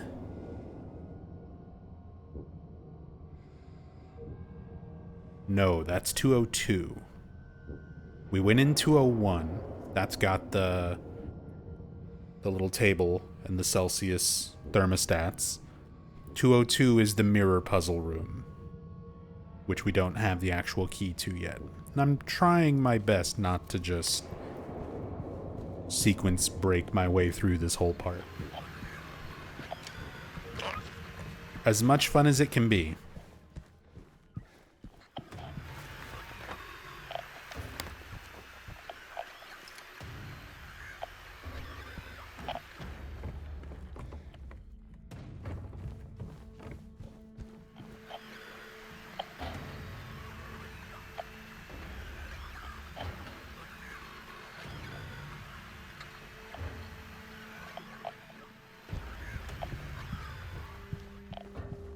What's setting off the radio here?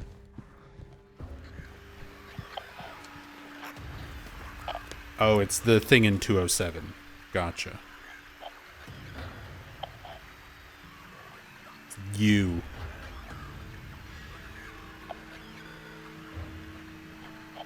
Oh, we can go in there. We can crawl in there. From 206.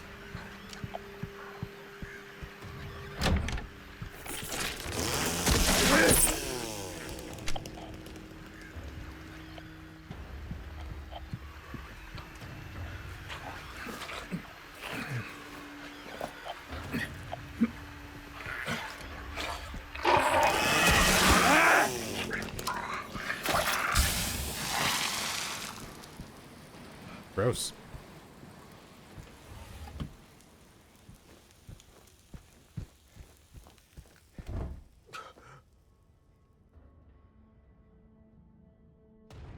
Oh god. Where am I? I fell through the void back to the first floor. There we go.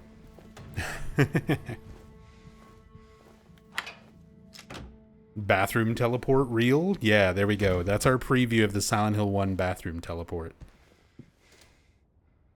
That's exactly how Bloober's gonna do it. Just take the collision out of the floor, so you walk in, and you're like, wait a minute, where am I?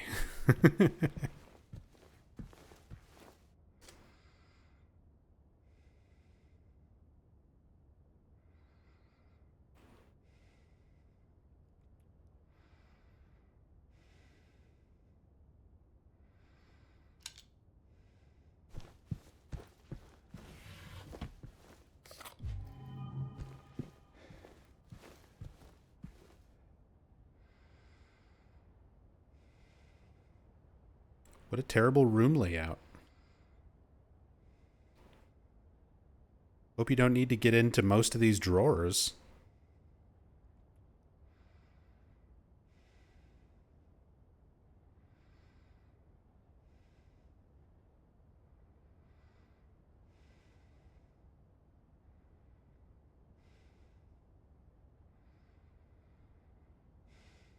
Magarox.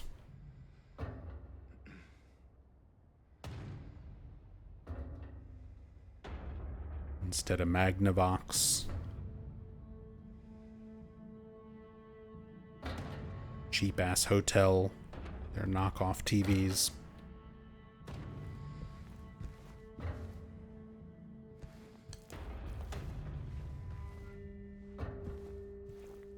What are you looking at, James? Are you just looking at the corpse?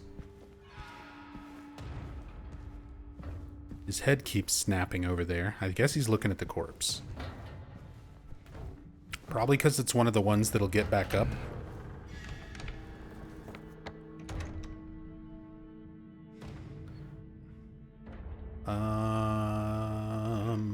Do we not get anything in there? Is it just supplies and monsters?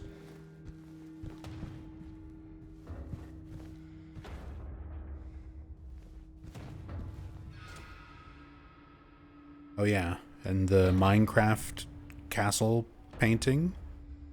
We saw that in the stairwell. And of course, clock. Stopped at 9:10.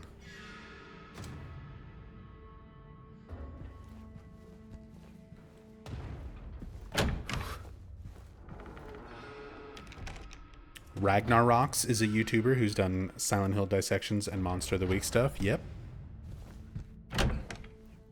Ragnarox mention. I'll be upset if Ragnarox got a reference and not me.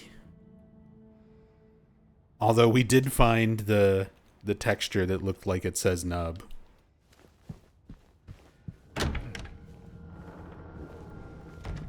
There is that one, like, ripped up poster texture that looks like it says nub.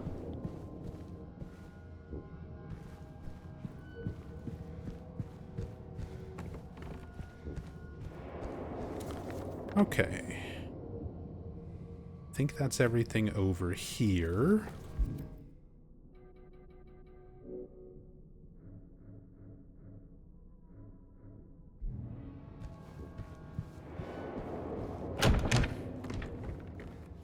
Can't help but feel there is something I'm forgetting to pick up. Can't go there yet.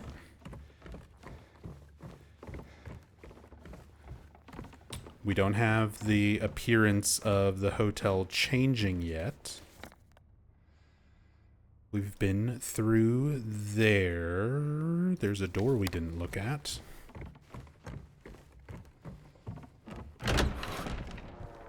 Oh, yeah, this one. The staff-only door. We already clipped behind this last time. There's nothing. This little area here.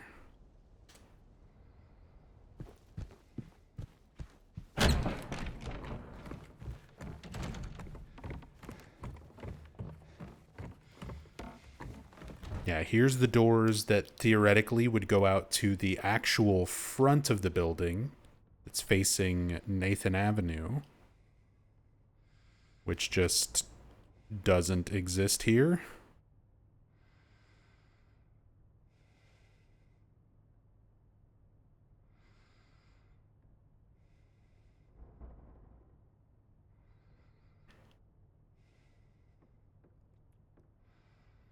I guess this is kind of it. This would be like a little part of the road that would connect to Nathan Avenue. Does it have a facade? Not really. Not really. I mean, there's balconies and doors and stuff. You can see the little chimneys. But I'm glad you brought that up, Oleander.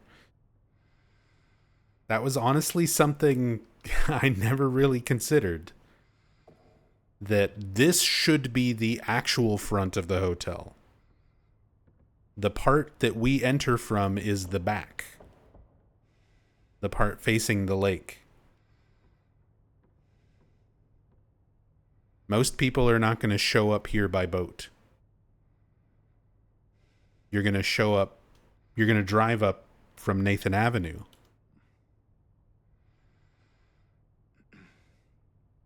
You would think all of this would be on the other side. All these little banners for the Lakeview Hotel and the like welcome sign. Like the gardens and everything being behind the hotel on the actual part facing the lake. I mean, it's the Lakeview Hotel. You're emphasizing this side of the building that views the lake. But that's not going to be the side that most people arrive in. They're going to show up from here. And instead it's kind of backwards. The front looks more like a back.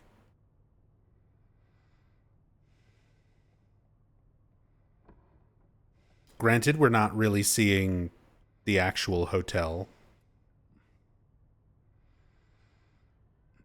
Nice that they have it actually modeled. Yeah.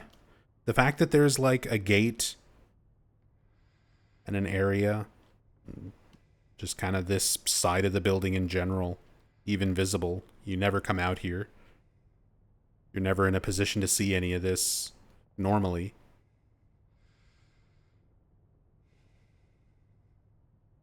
Even some flowers.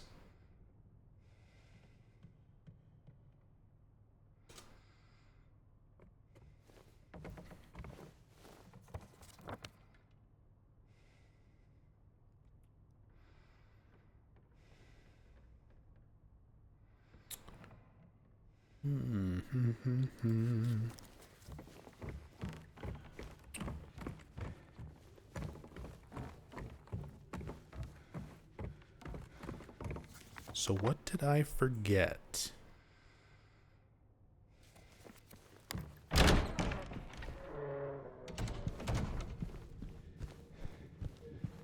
I must have forgotten to pick something up somewhere. Because we don't have the 107 key. We have the can opener for the paint. 312 is used much later. We have the rotten apple for the mirror room, but we don't have the key to the mirror room. And then that's all New Game Plus stuff. Also, I didn't pick up Lost Memories in the Lost and Found for Rebirth. We looked at everything with the cam, and I just didn't actually pick the thing up.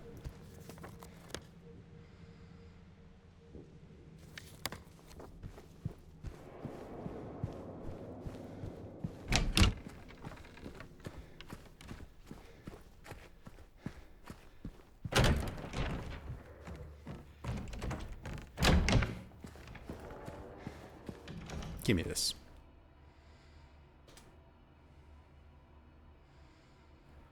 Also, Lost Memories in the Lost and Found. James is finding his old memories.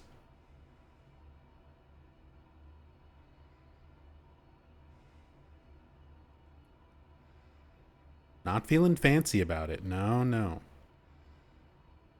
But I do see what you did there, Bloober. Because they switched around where you find these items compared to the OG.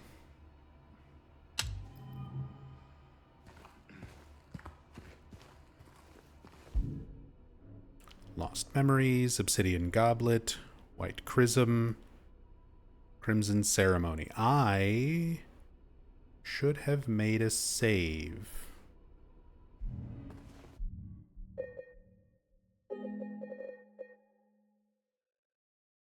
Where was this autosave?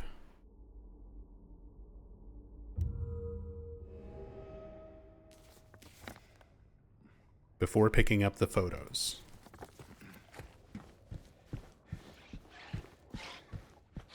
I need to make a save before I pick that book up. That's why I was leaving it, and I went against my better judgment. It's okay. We can speedrun this part. Because if I pick that up, then we are guaranteed, like, locked in to the rebirth ending. And ideally, once we're done with all of this, I want to show a whole bunch of endings.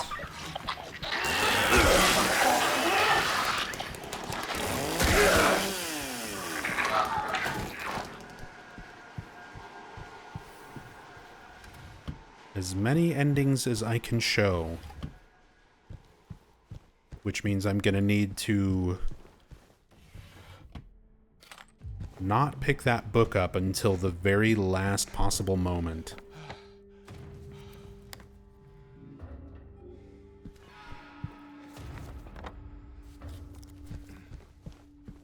Like, until I want to show the rebirth ending, we don't want that book in our inventory.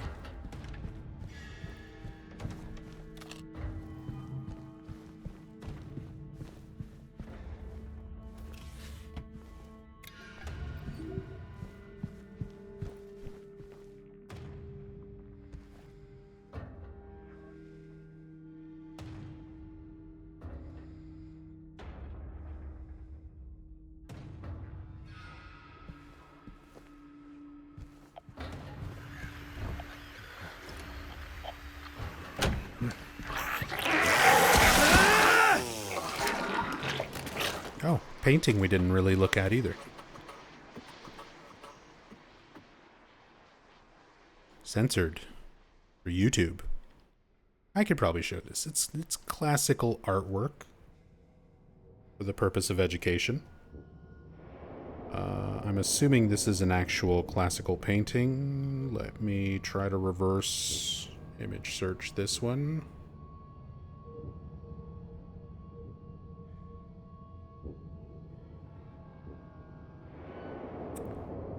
Waterhouse Lamia.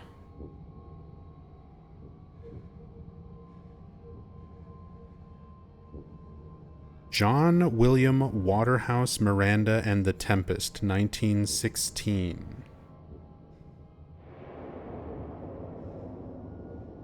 Now I'm seeing John William Waterhouse Lamia, 1909.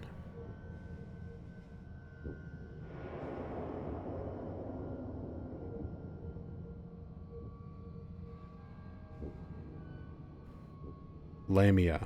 Lamia. Which is... Lamias are like snake people. Snake ladies. The artist is John William Waterhouse.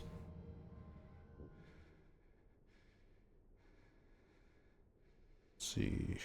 John William Waterhouse. Lamia.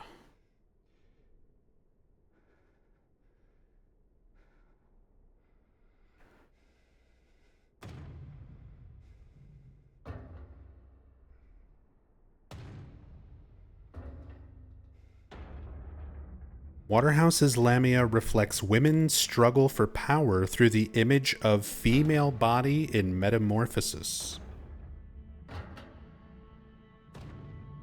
marking out a vision of precariousness in the transitional period when Victorian Britain is caught between two worlds, the old Victorian and the new modern.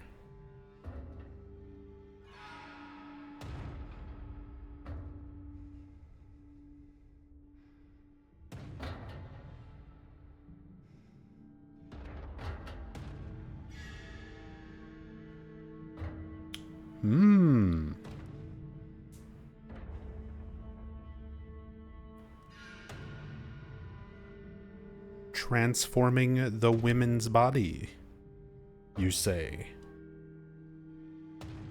painting representative of Mary sort of becoming Maria.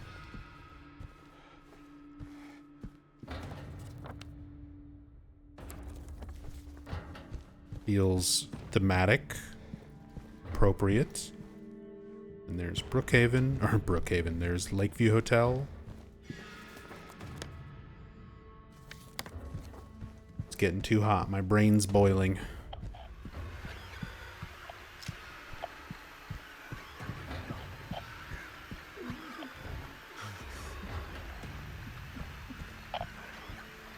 Oh, hey. We got the sobbing sound effect this time. Because we're outside of 208. It's very, very quiet. But we got the sobbing sound effect. That's something from the original as well. They repeat this number several times to seem to indicate some kind of significance. They never give a direct explanation as to what it is or what it may represent. This is not the room that James and Mary stayed in. A lot of people speculate that it could be the hospital room that Mary was in. But yeah, in the original Silent Hill 2, when you're outside room 208, you can hear the voice of someone faintly crying.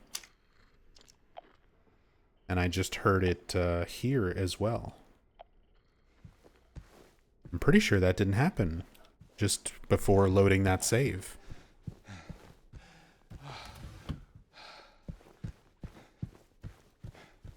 When we came here the first time.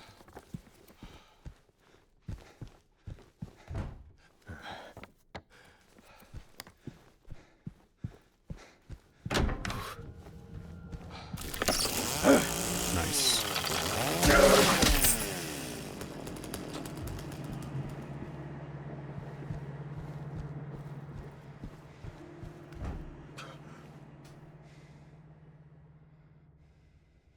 Okay, that's all stuff we checked.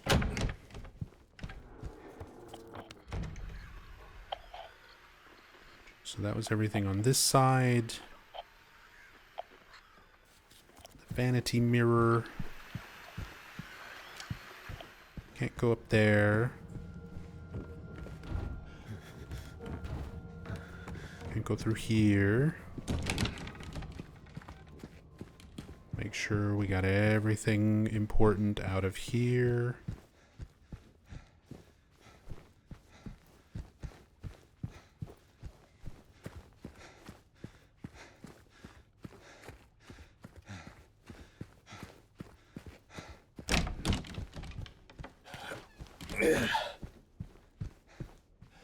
Looked around at all this stuff last time.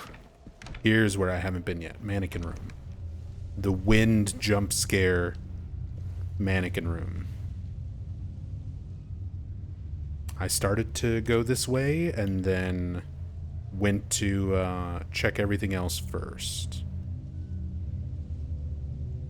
Oh, that's definitely not up to code.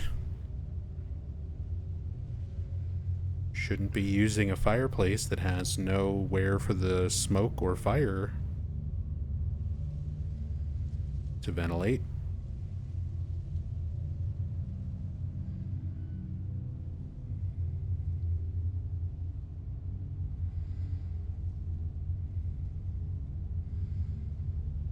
God, the super low, bassy, ambient tone when you're in this room.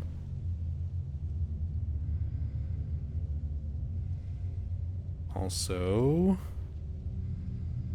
somebody's red robe, including the belt, like the sash for it, some red heels. Lady in red. Matrix reference, clearly. Were you watching for the mannequin, pounced, waiting to attack you?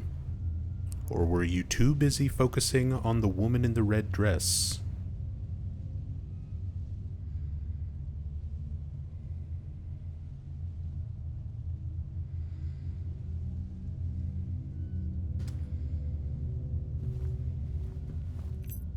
There's our 202.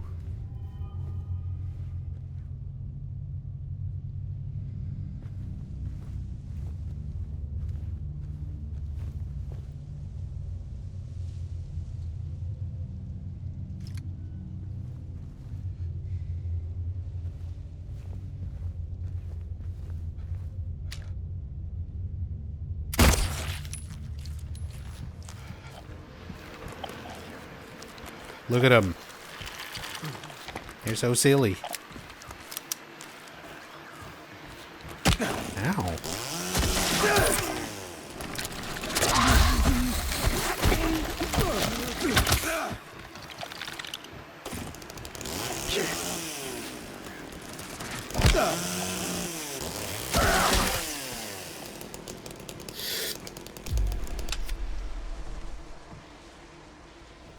Oh, I guess we do see this area a little bit when you're out on these balconies.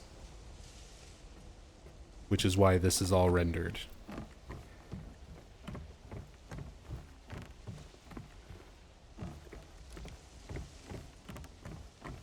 It just doesn't register where you are? Yeah, you're just kind of outside for a moment. It feels like it's a random, like, side of the building or something.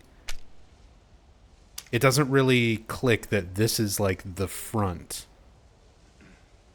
What should be the main entrance.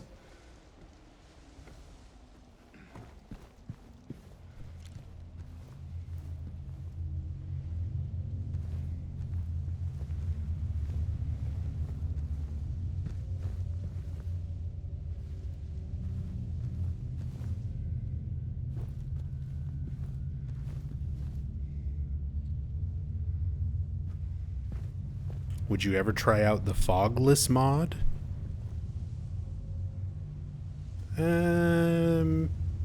Maybe, but I don't know. There's not really a whole lot of point to it.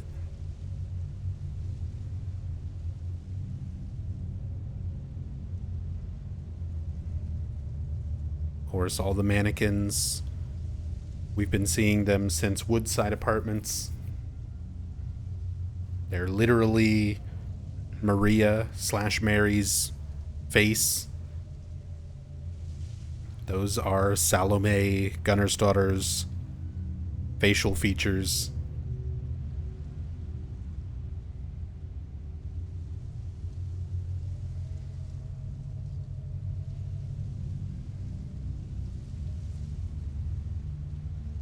Really nice detail with all the mannequins. They're directly modeled after Mary and Maria's actress.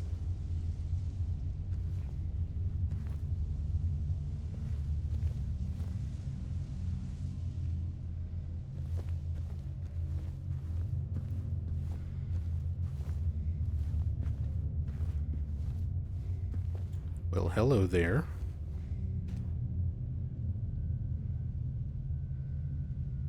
Who are you?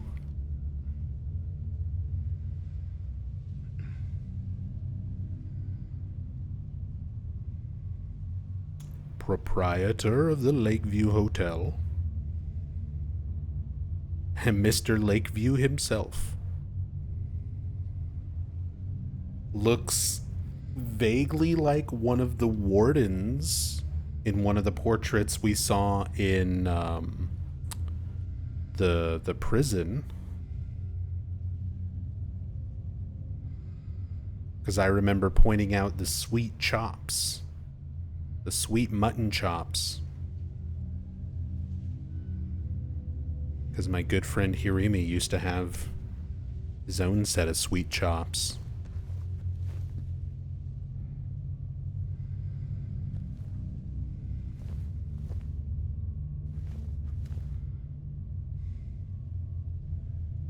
I think I have a picture. Hold on. We'll compare. Maybe that's a portrait of Hirimi.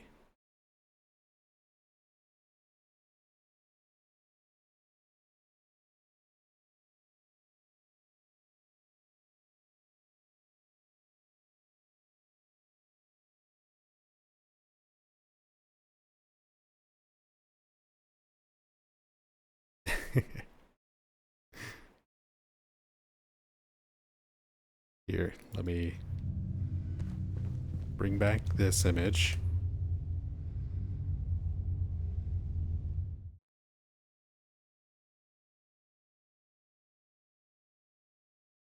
That's my boy right there.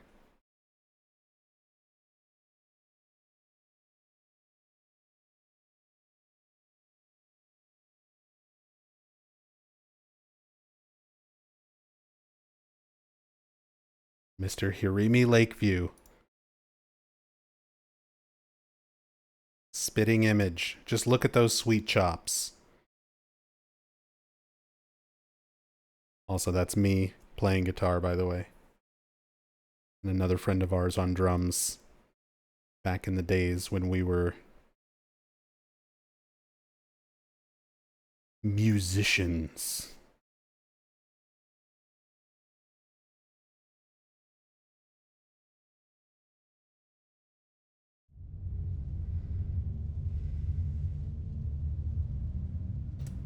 What songs were you playing?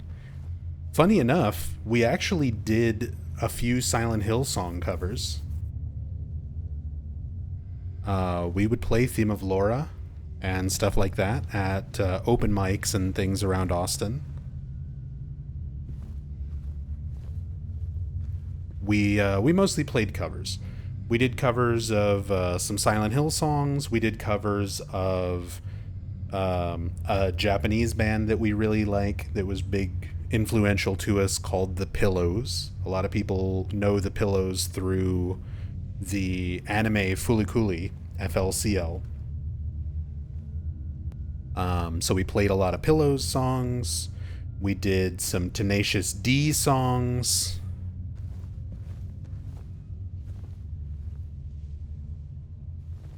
Just kind of whatever stuff we liked and felt like learning to play. We would just go and play at open mics.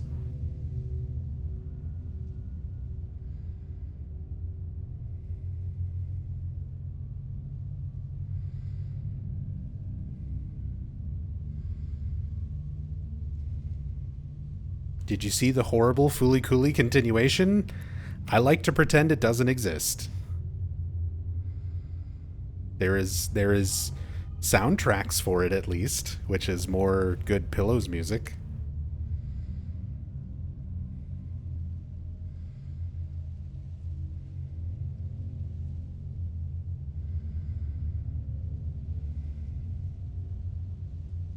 Birdie.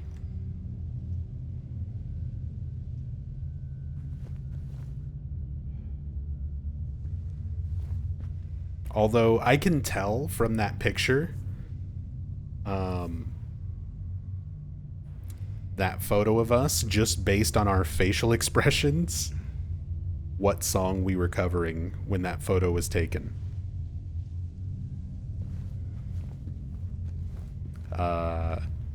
It's a song called Prisoner Christmas by Brad Neely. A lot of people, you might know Brad Neely from Baby Cakes, series of internet animations. And he also did a show that was on Adult Swim called China, Illinois.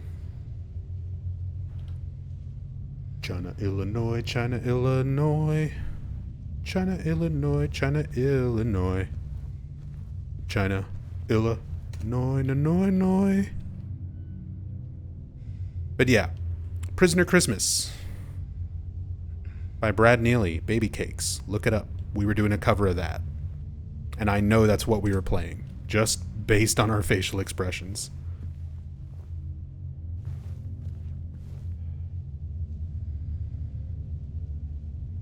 Pam Macaroni.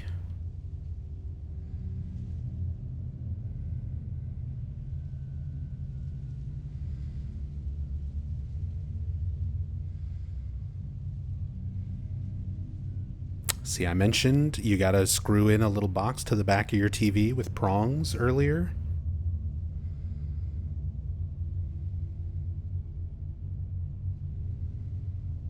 If you're gonna hook up a VCR, or your Atari, your Nintendo,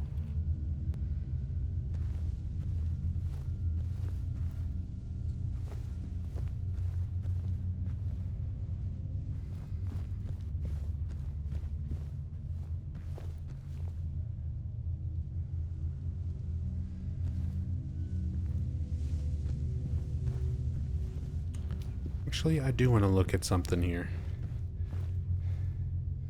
Everybody makes a big deal about Mary and Maria's fingers being like her index or her middle finger and ring finger are the same length.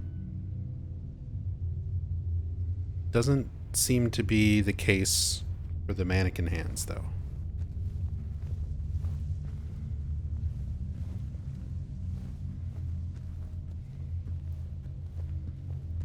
It's my favorite Seinfeld episode. She's got mannequin hands, Jerry.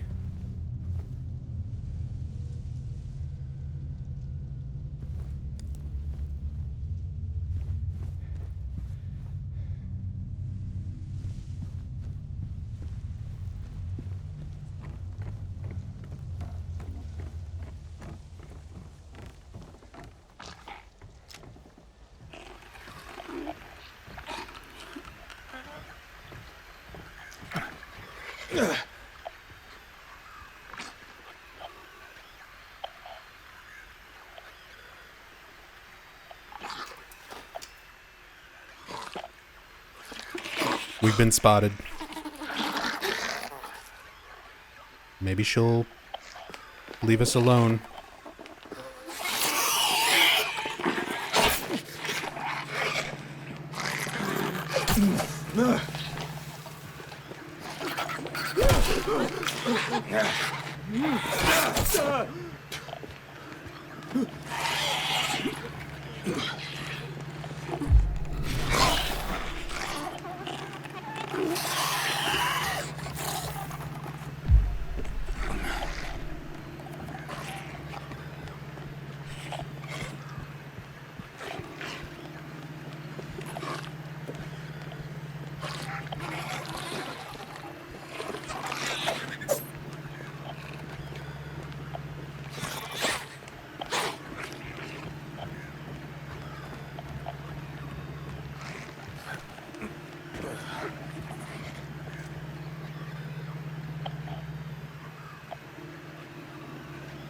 Love that she follows him out. What are you doing, kiting that poor nurse? I'm just getting my DBD practice in. Practicing my fast vaults.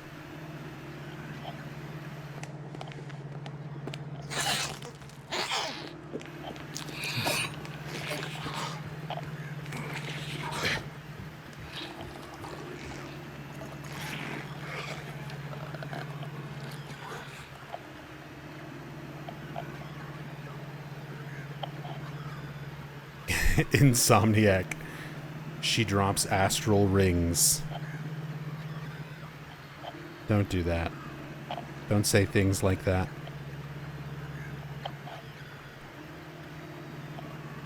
You're gonna make me go and run some BCNMs.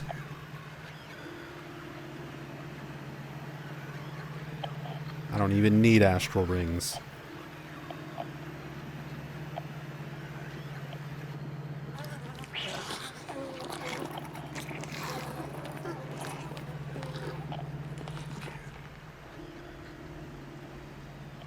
Came in kind of late. Have you tried warping out in front of the hotel and seeing what's around there yet?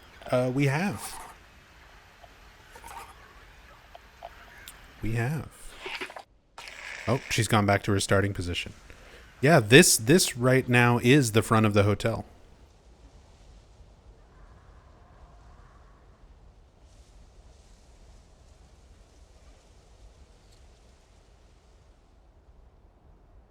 So there's like this little brick area and a gate, a little road, and then a bunch of textured dirt.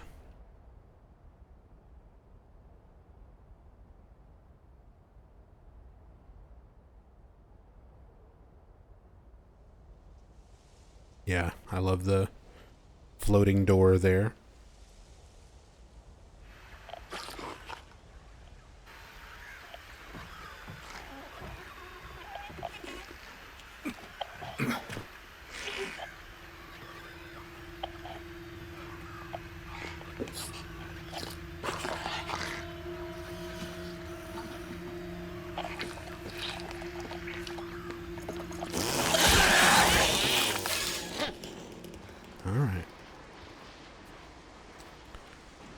Look around the nurse's office.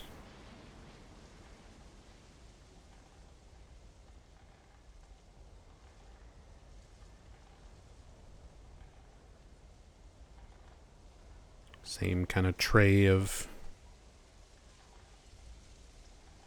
tools.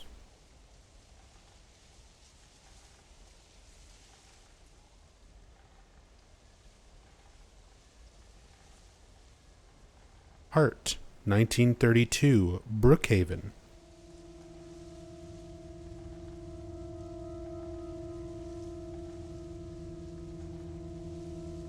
Art.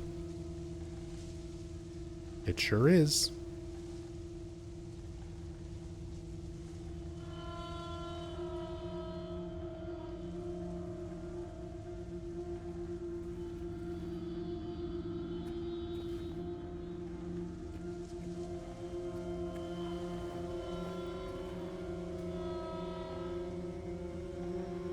Hey, I just went to the cardiologist last Friday. They didn't have any posters like this hanging up.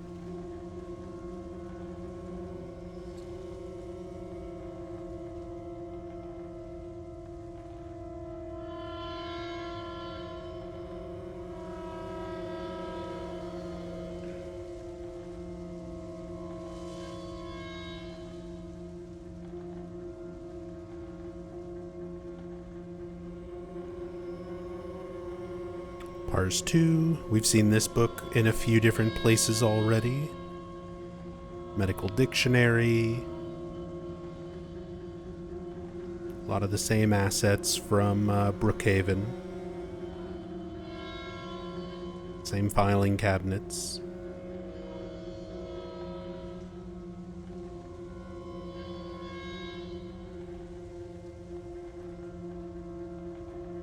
Same computer. Keyboard, printer, the K-Seruc Pertinter,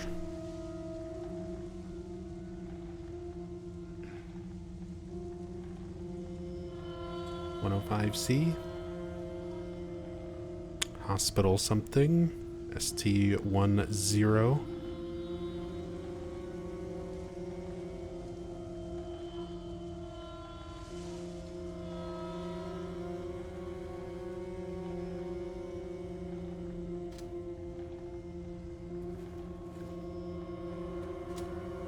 Most important thing in this room, confidential medical record for patient MSS, Mary Shepherd Sunderland.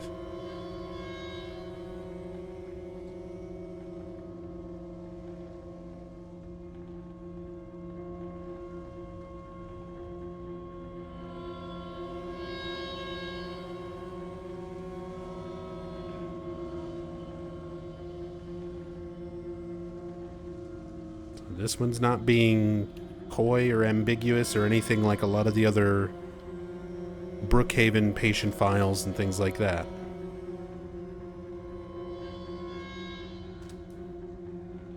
This one actually has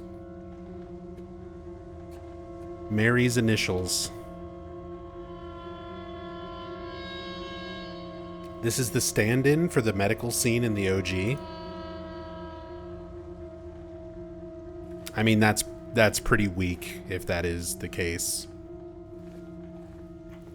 Compared to full-on dialogue with Mary's doctor.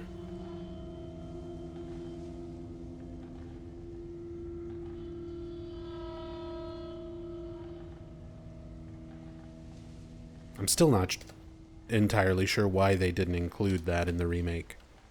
You see the damn tape recorder and the headphones. It's a flashback. One of your little memories of the past type of things.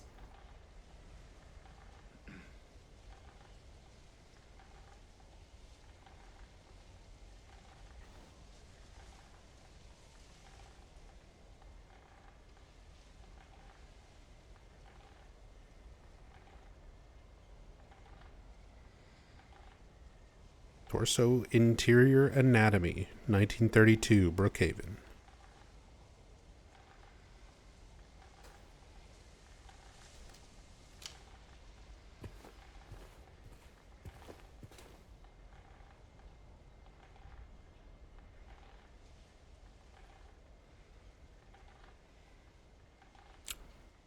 A lot of stuff that's not very easy to read, but you can definitely see cancer out of all of the words that are kind of too smudged, too low res to really make out. Which Mary's condition was never explicitly said in the original or in the remake. Like,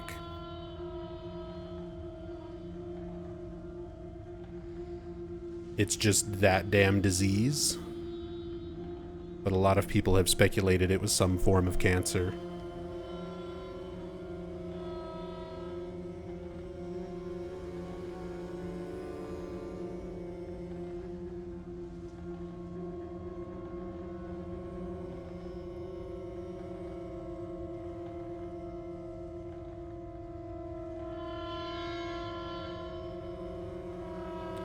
Lateral view of human head.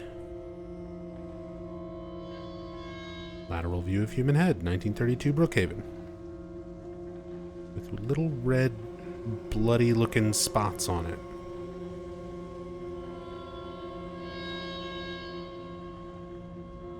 And particularly this dark strip over the cerebral aqueduct.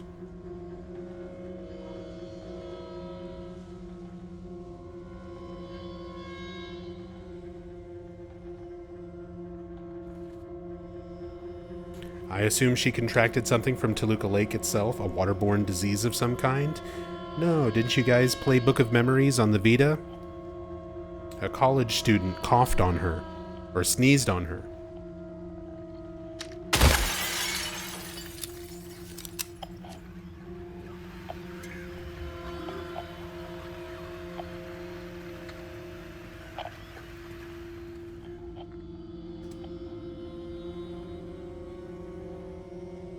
That's actually a thing that happens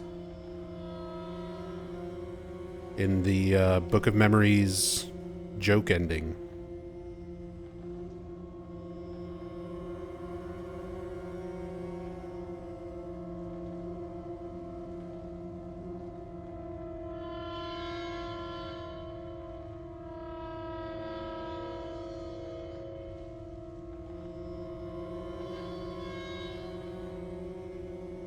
Bunch of college students at Silent Hill for vacation. And there's a scene of them walking down a hallway past James and Mary. And one of them sneezes right on Mary's face. And James is like, "What if you catch something?" And Mary's like, "I'll be fine, don't worry about it."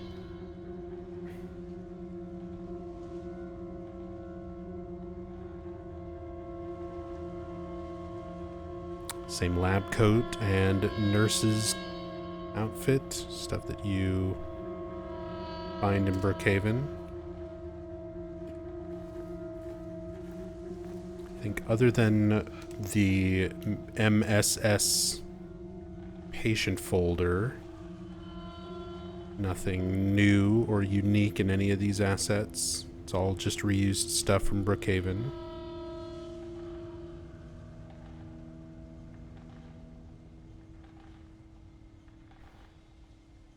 More importantly, there's no cans and no light bulbs.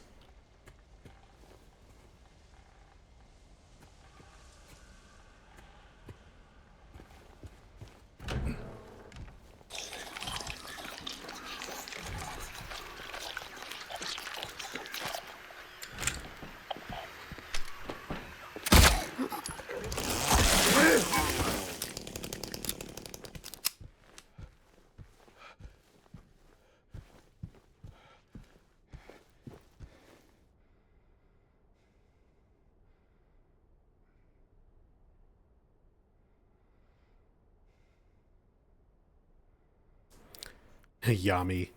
Because of the short message, he was suffering from the Silent Hill phenomenon, and you can pass it to others by sneezing. Yeah. That is a real thing that happened. Shattered memories, short message had a memo describing the Silent Hill phenomenon and likened it to COVID. They actually mentioned COVID by comparison.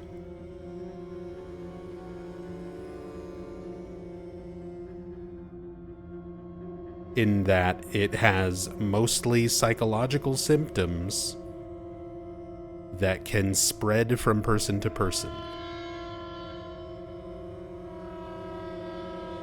Because the short message is trying to establish why Silent Hill stuff can happen anywhere in the world and not just in Silent Hill. So they stuck in that memo. And it's one of the silliest fucking things ever. That's really cool. I didn't hear that. No. I will literally pause this and pull the memo up right now and read it for you word for word.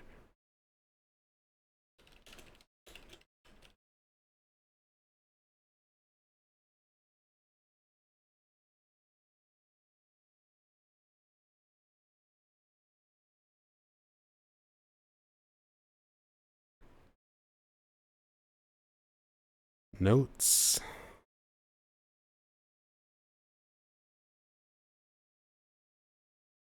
Let's see. The Silent Hill phenomenon. From Silent Hill the Short Message.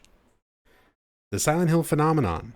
The suicide rate has increased around the world, in large part due to the struggles brought on by the COVID-19 pandemic, with countries still unsure how best to handle the issue. These trying times have also given rise to a strange phenomenon in many areas. Those affected suddenly claim to see fog, even on fair weather days, and lose consciousness shortly after. This has come to be known as the Silent Hill phenomenon, named after a similar event that occurred in an eponymous U.S. town. The first to propose a theory explaining why this could be happening is Dr. Blanked Name, a social psychologist at Blanked Out University, who had the following to say on the matter. To one who is psychologically unstable, fog represents uncertainty and sensory illusions. When in a state of high stress, one's vision may become obscured or tunneled, as if one is wandering through a dense fog or mist. Societal uncertainty or apprehension about the future manifests as fog, thus blurring the lines between illusion and reality. As time goes on, we are seeing more and more cases of the Silent Hill phenomenon. In response, Dr. Whatever calls for a rapid rebuilding of society, as well as stronger emphasis on the counseling and mental health care for the young. That's an actual memo. That is a real note that you can find in an actual Silent Hill game.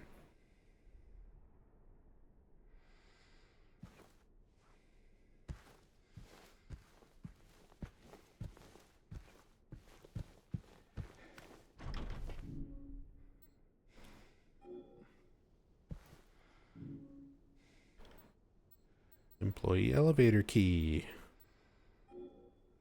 We'll get that once we open up the briefcase.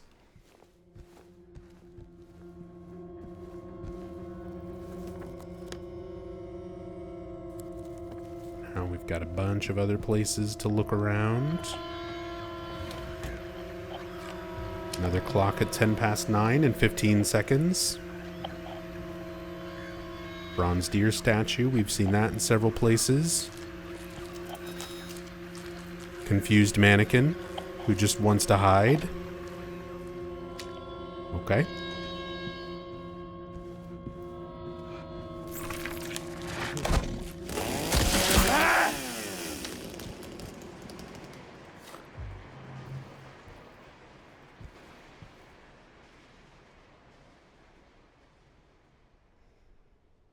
Silent Hill 4 and Homecoming took place outside Silent Hill, so it's nothing new. It's nothing new, but here's the thing. Even Silent Hill 3 takes place outside of Silent Hill. The mall, you experience an otherworld in the mall. You're not in Silent Hill when that is happening. You don't go to Silent Hill until halfway through Silent Hill 3. Here's the thing. Cheryl, Heather, is from Silent Hill. She has a god growing inside of her that is thanks to a ritual performed in Silent Hill. Walter Sullivan is from Silent Hill and is performing a ritual that comes from the cult that is based around there. Silent Hill Homecoming takes place in Shepherd's Glen, which is right on the other side of the lake from Silent Hill. It's literally on Lake Toluca.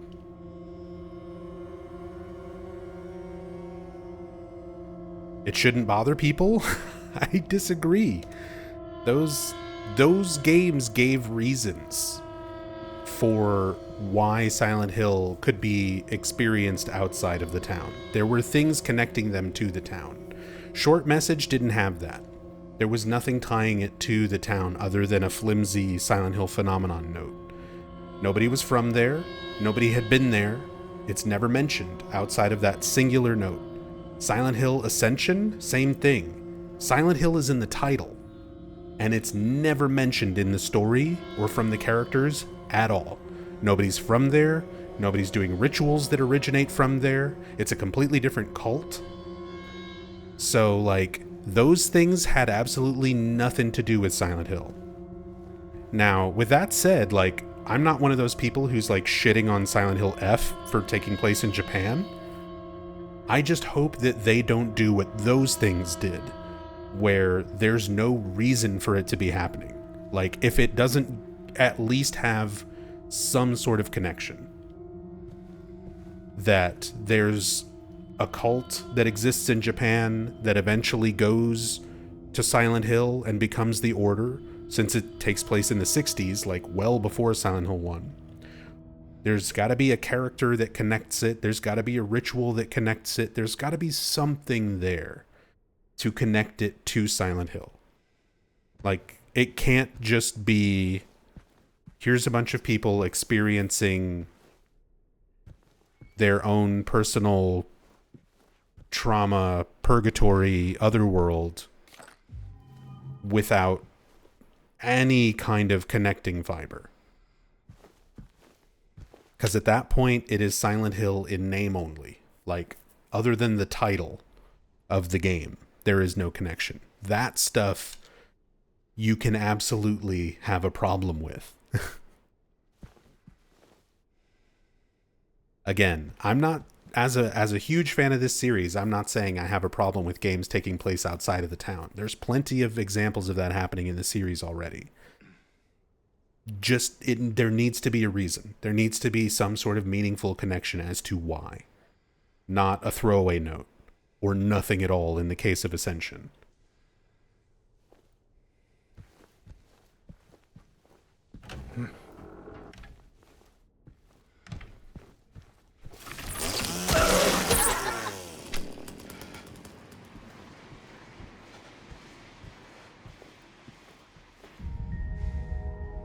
Hey, the original briefcase. And music box from the OG.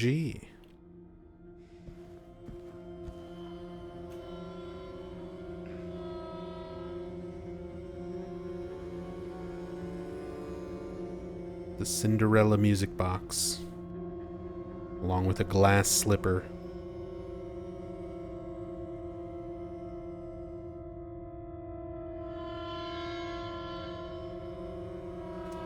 Maybe the origin of evil came from F. We'll see. That'd be fine. Like I said, maybe White Claudia was originally a flower that was native to Japan, that somebody who was a aspiring cultist took with them after the events of the game and brought it to New England. Just something meaningful connecting it. Not just a note that's like, I don't know, it's a phenomenon. Sometimes people see fog. It's happening all over the world. It's like COVID. People are killing themselves. It needs to be more than that. Or, again, like Ascension, where it's nothing. It was aliens? Even that would be fine. I'm all for UFO endings are the canon endings. Just something. Something meaningful to connect it.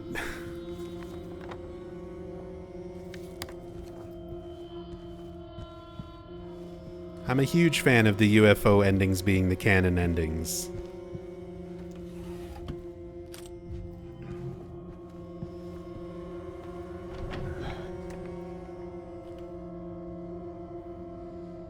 I even talk about it in the iceberg, in the Silent Hill 2 iceberg video.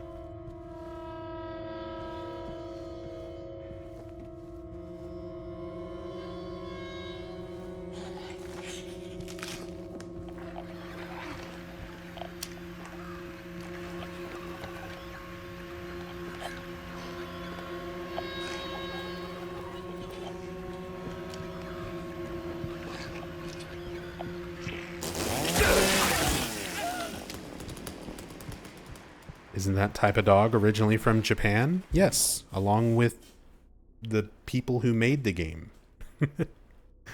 That's the joke. That's the joke. That's how joke endings work.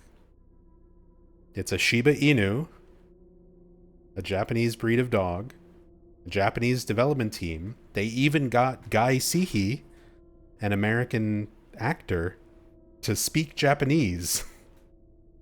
Although, because Bloober Team is Polish, the dog ending for the remake, they have Luke Roberts speak Polish instead, because that's their twist on it. He lived in Japan so he could speak it a bit anyway. True. So, like, it was fine. It wasn't like he wasn't familiar with the language at all, but he was clearly not a native Japanese, is what I mean. Like, he was not a native Japanese speaker.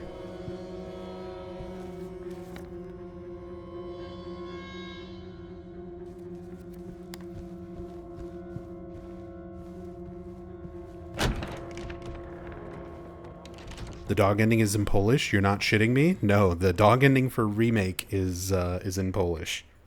You have Luke Roberts, or whichever actor. Actually, I've only ever heard it, the English actor version of the dog ending. Right now, we're playing the game with the Japanese dub. I've never heard the Japanese dub version of the dog ending. I assume that it's going to be the Japanese actor speaking Polish. I don't know.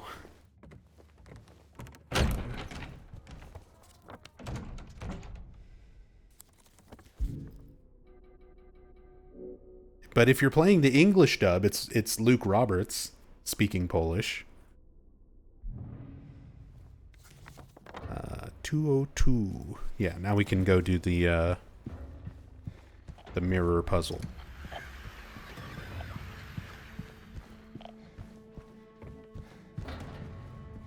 Sad there was no Eddie gut with a rotating pizza. Yeah. We didn't get the silly blooper reel, essentially, with all the characters having fun being silly as part of the credits. OG dog ending is just Team Silent doing Silent Hill 2 shitposting, pretty much. Same thing for the UFO ending for Silent Hill 3. The lyrics for the Silent Hill 3 UFO ending credit song that literally starts off with, "Aren't you tired of that UFO ending?" Like,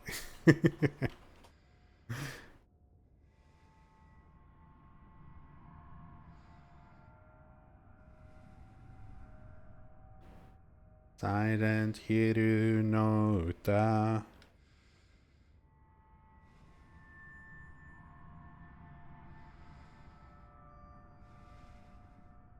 Mirror, mirror on the wall, who's the sweetest of them all? Peel away the shiny skin, see the rotting flesh within. Also, we're going off of the original story version of Sleeping Beauty.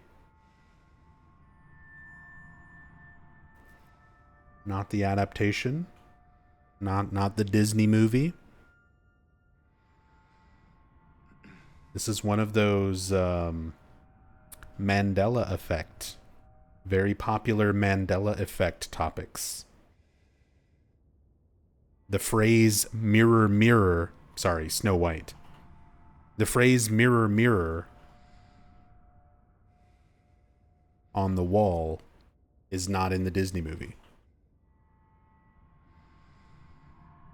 It's magic mirror on the wall. But a lot of people claim, like, I watched it 1,000,000 times when I was a kid. It was mirror, mirror. It's one of those, like, ingrained in the culture and the consciousness for so long. Mandela effect. It's fun.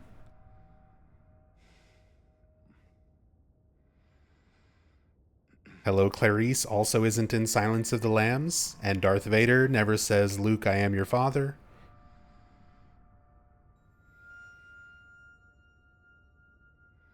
All of these things.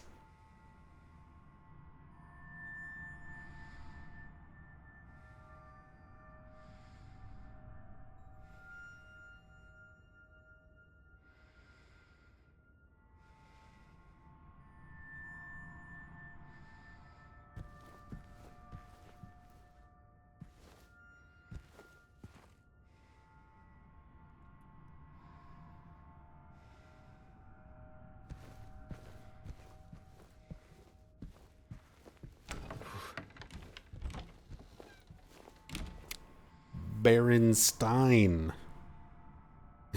It's Berenstain.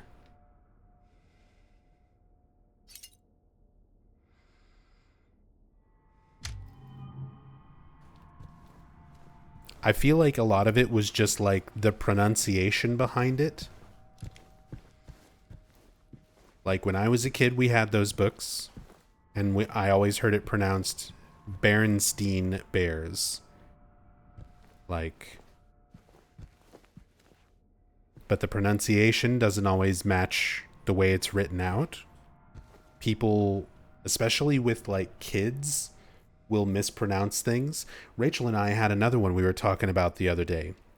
When anybody else was little, did you ever refer to a particular dessert as sherbet?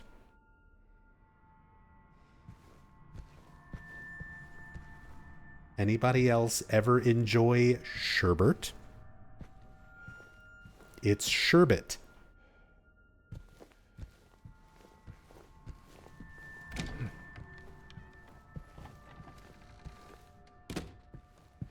Rachel and I were just talking about that the other day. We're like, our parents called it sherbet. We called it sherbet. We grew up saying sherbet. It's sherbet. Sorbet.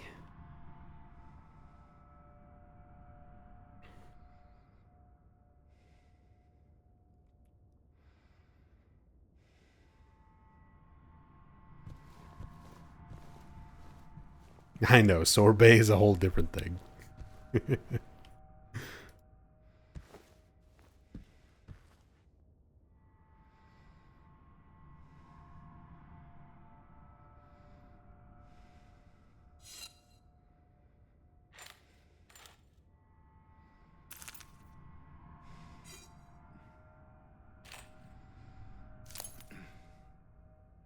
But yeah, it's spelled sherbet, and finding that out ruined my life.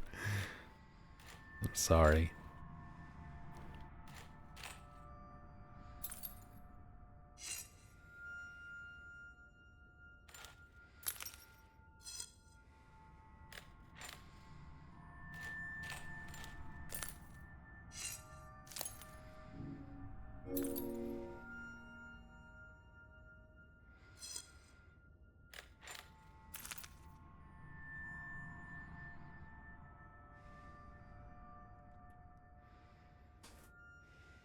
Don't believe Nub. He's just trying to Mandela affect you. It's really the ice cream Stewart. Thank you for that announcement, Yami.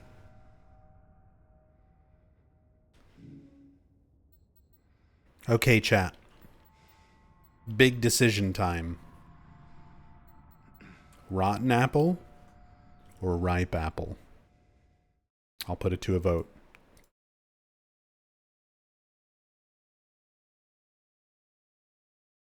I'll put it to a vote so you can use scam points.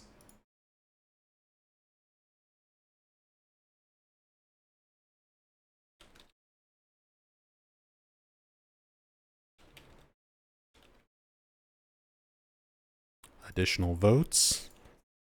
1,000 scam points per vote. For 1 minute.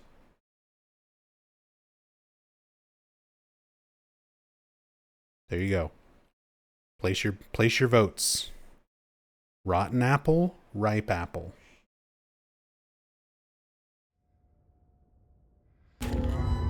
No, I clicked. I was alt-tabbed out to make the poll, and when I clicked back into Silent Hill 2, it selected the fucking apple.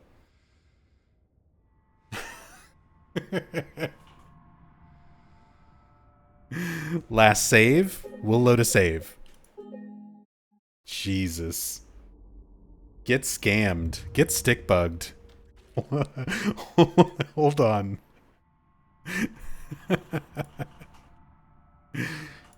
Get stick bugged. Get scammed. Fucking losers. Oh my god. God, I'm such a fuck up. No, this is after the thing.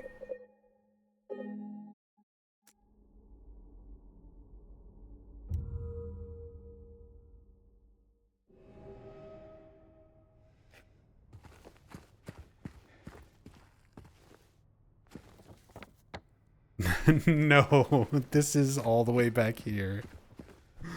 Okay. It's fine. Everything's fine. I'm just practicing my speed run.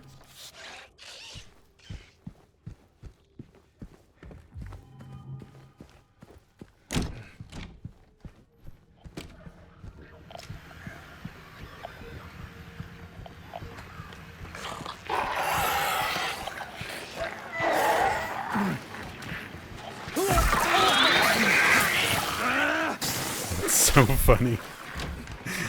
Oh my god. You're in the way.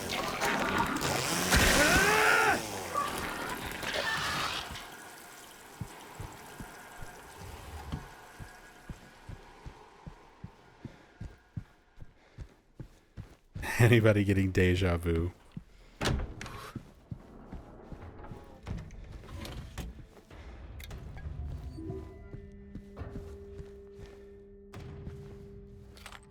Rotten 1, by the way? Okay. I will respect the poll. We will run this back.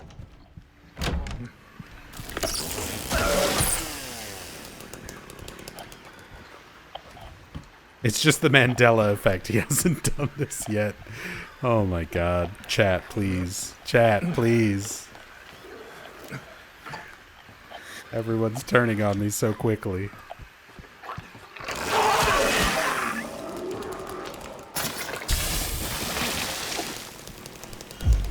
I'm doing my best.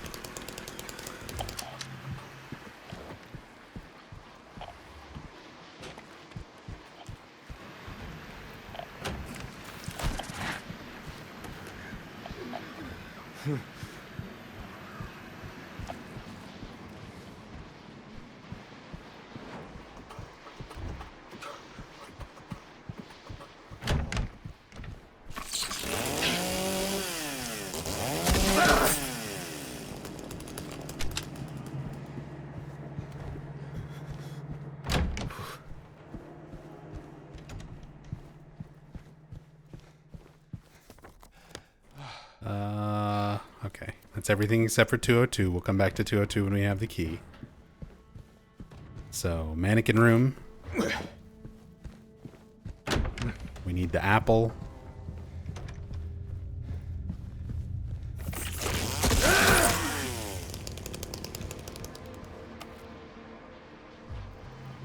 Sweet chops. Get the key.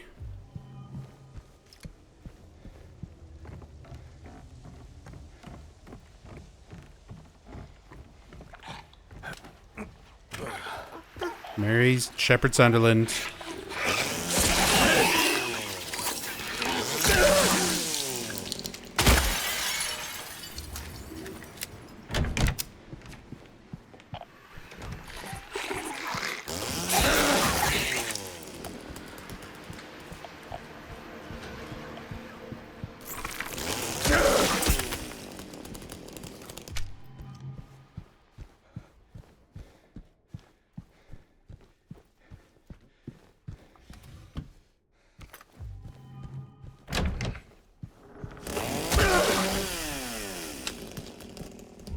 Look at the cool thing.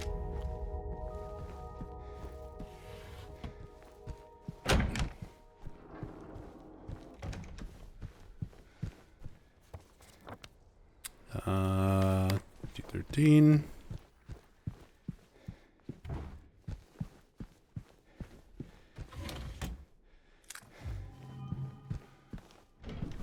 $14.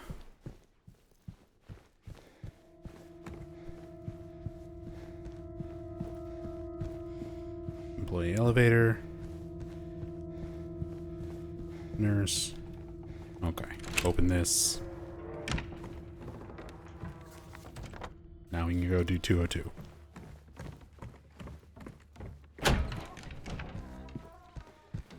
It's like nothing ever happened.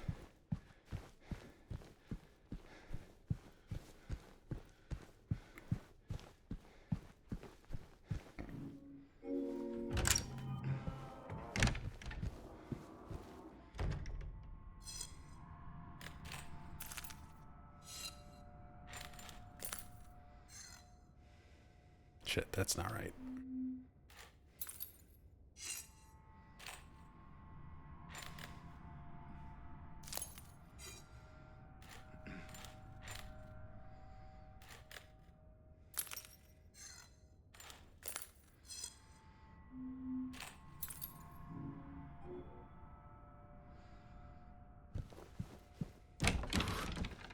Give me that.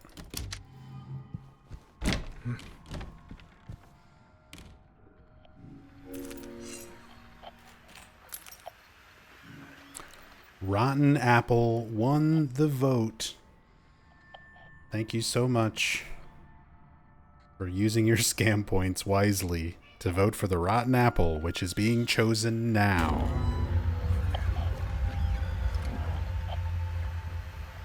Way to go, chat. You did it.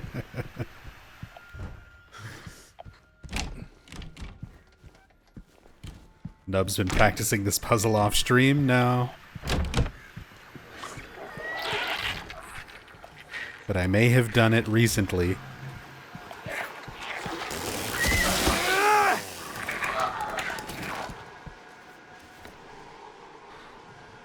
Whew. Okay, and then then now we can go in this room. And it spawns in our Snow White figurine. Are we fancy about it? Are we feeling fancy about these figurines? No. No, we are not.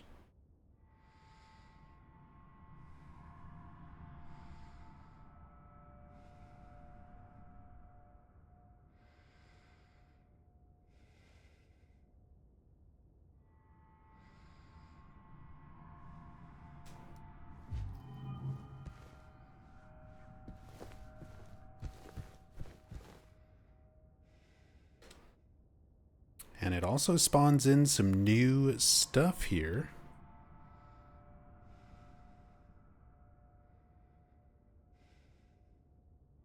Hirimi, thank you for the raid.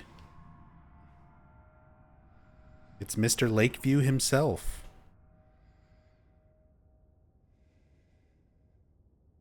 Somebody's pearl necklace on the bedside drawers. Why is Oleander talking shit about me here? Because we found a portrait of you in the game. You're Mr. Lakeview.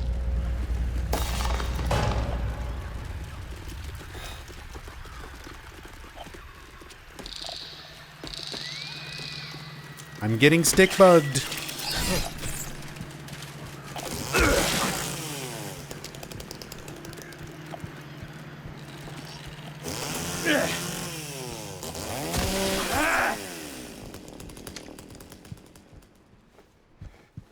Was that hallway on fire? I mean, it's definitely a, like, weird smoky effect.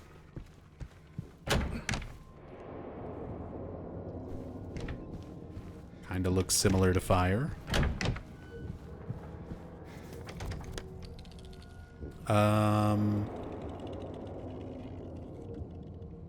Which one was the mannequin room?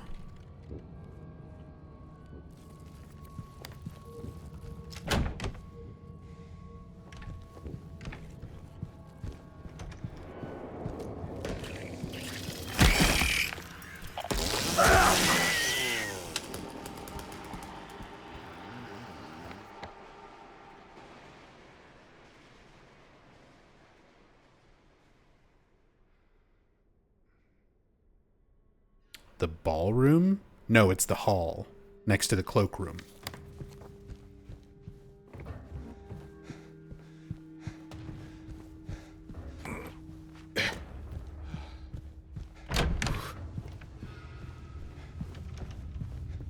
Here it is.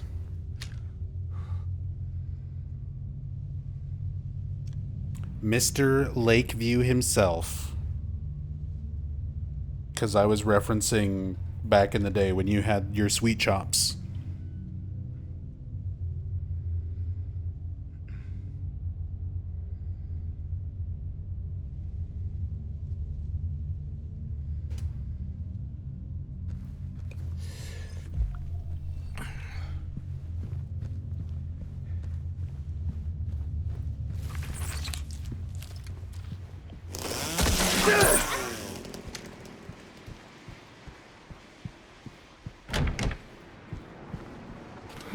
Now you've doxed my last name. Oh, I showed a photo as well, so... FBI is gonna be at your door any minute, bud.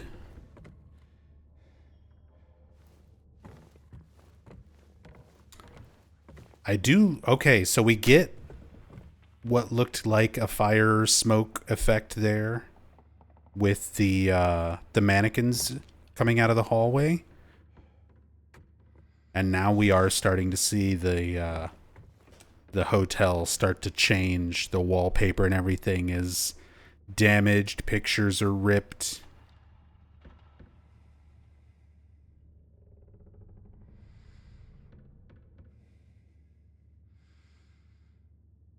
Some of them are still up, but most of them are ripped away now.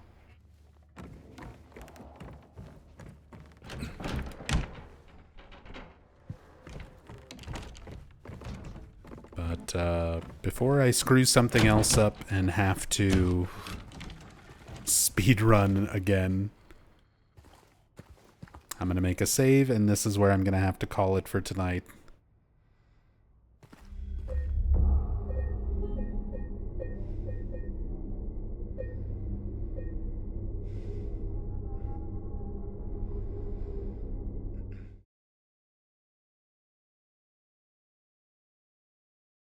But thank you all so much. I appreciate everybody coming by, hanging out, chilling, enjoying the stream, participating in the scam point polls, putting up with my several mistakes,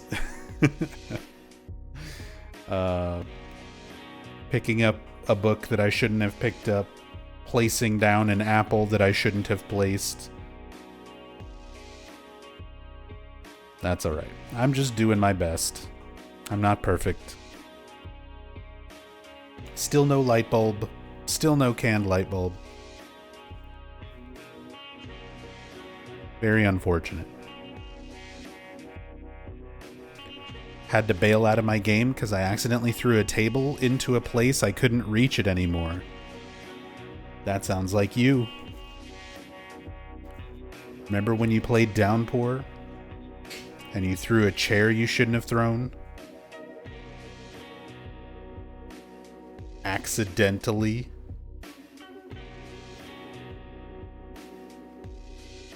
Remember how that was 9 years ago? Are you still on that? It was literally 2016. Wait, is that the GIF that I have? No, I know the GIF you're thinking of, Oleander. Of Murphy throwing the chair at the weeping bat. And then starts to run down the alleyway and the chair comes flying after him. I love that one. But no, I'm referring to... Let me see if I can find the clip. Actually, it's on my archive channel. It's on the archive channel. So this is perfect timing. If you're not already subscribed to the Nub Zombie Archive YouTube channel,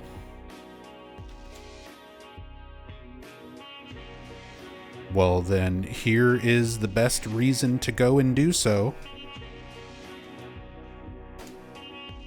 There's a link to The Great Chair Crisis 2016.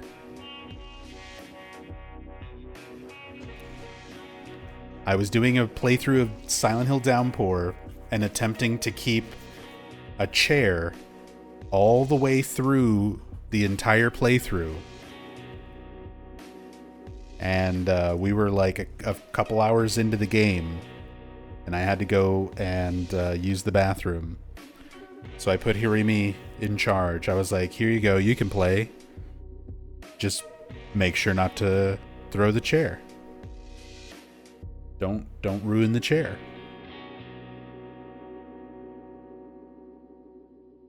And guess what happens? You'll never guess what happens next. You'll have to subscribe to Nub Zombie Stream Archives and watch the video and find out.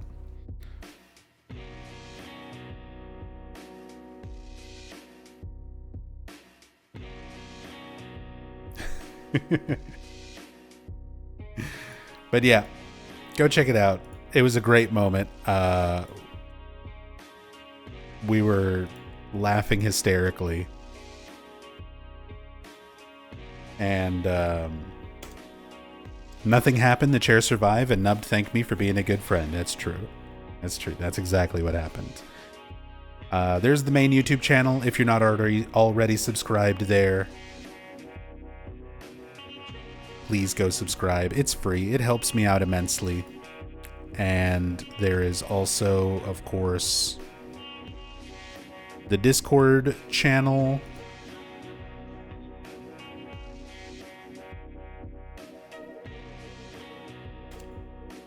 There we go. Welcome to join the Discord.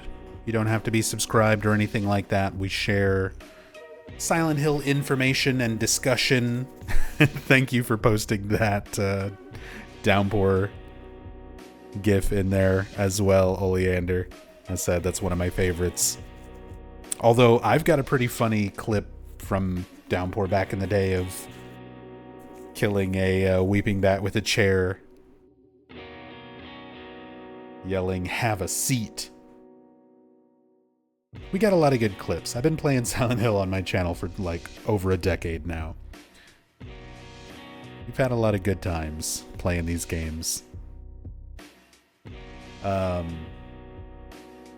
But yeah, if you like Silent Hill, follow me here, subscribe on the YouTubes, join us in Discord, yap about it with us whenever you feel like it, know when the next stream is happening, all that good stuff.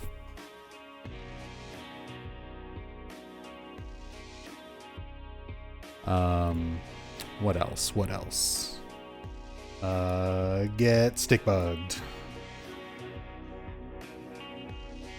Get stick bugged, idiots. And I'll see you tomorrow night.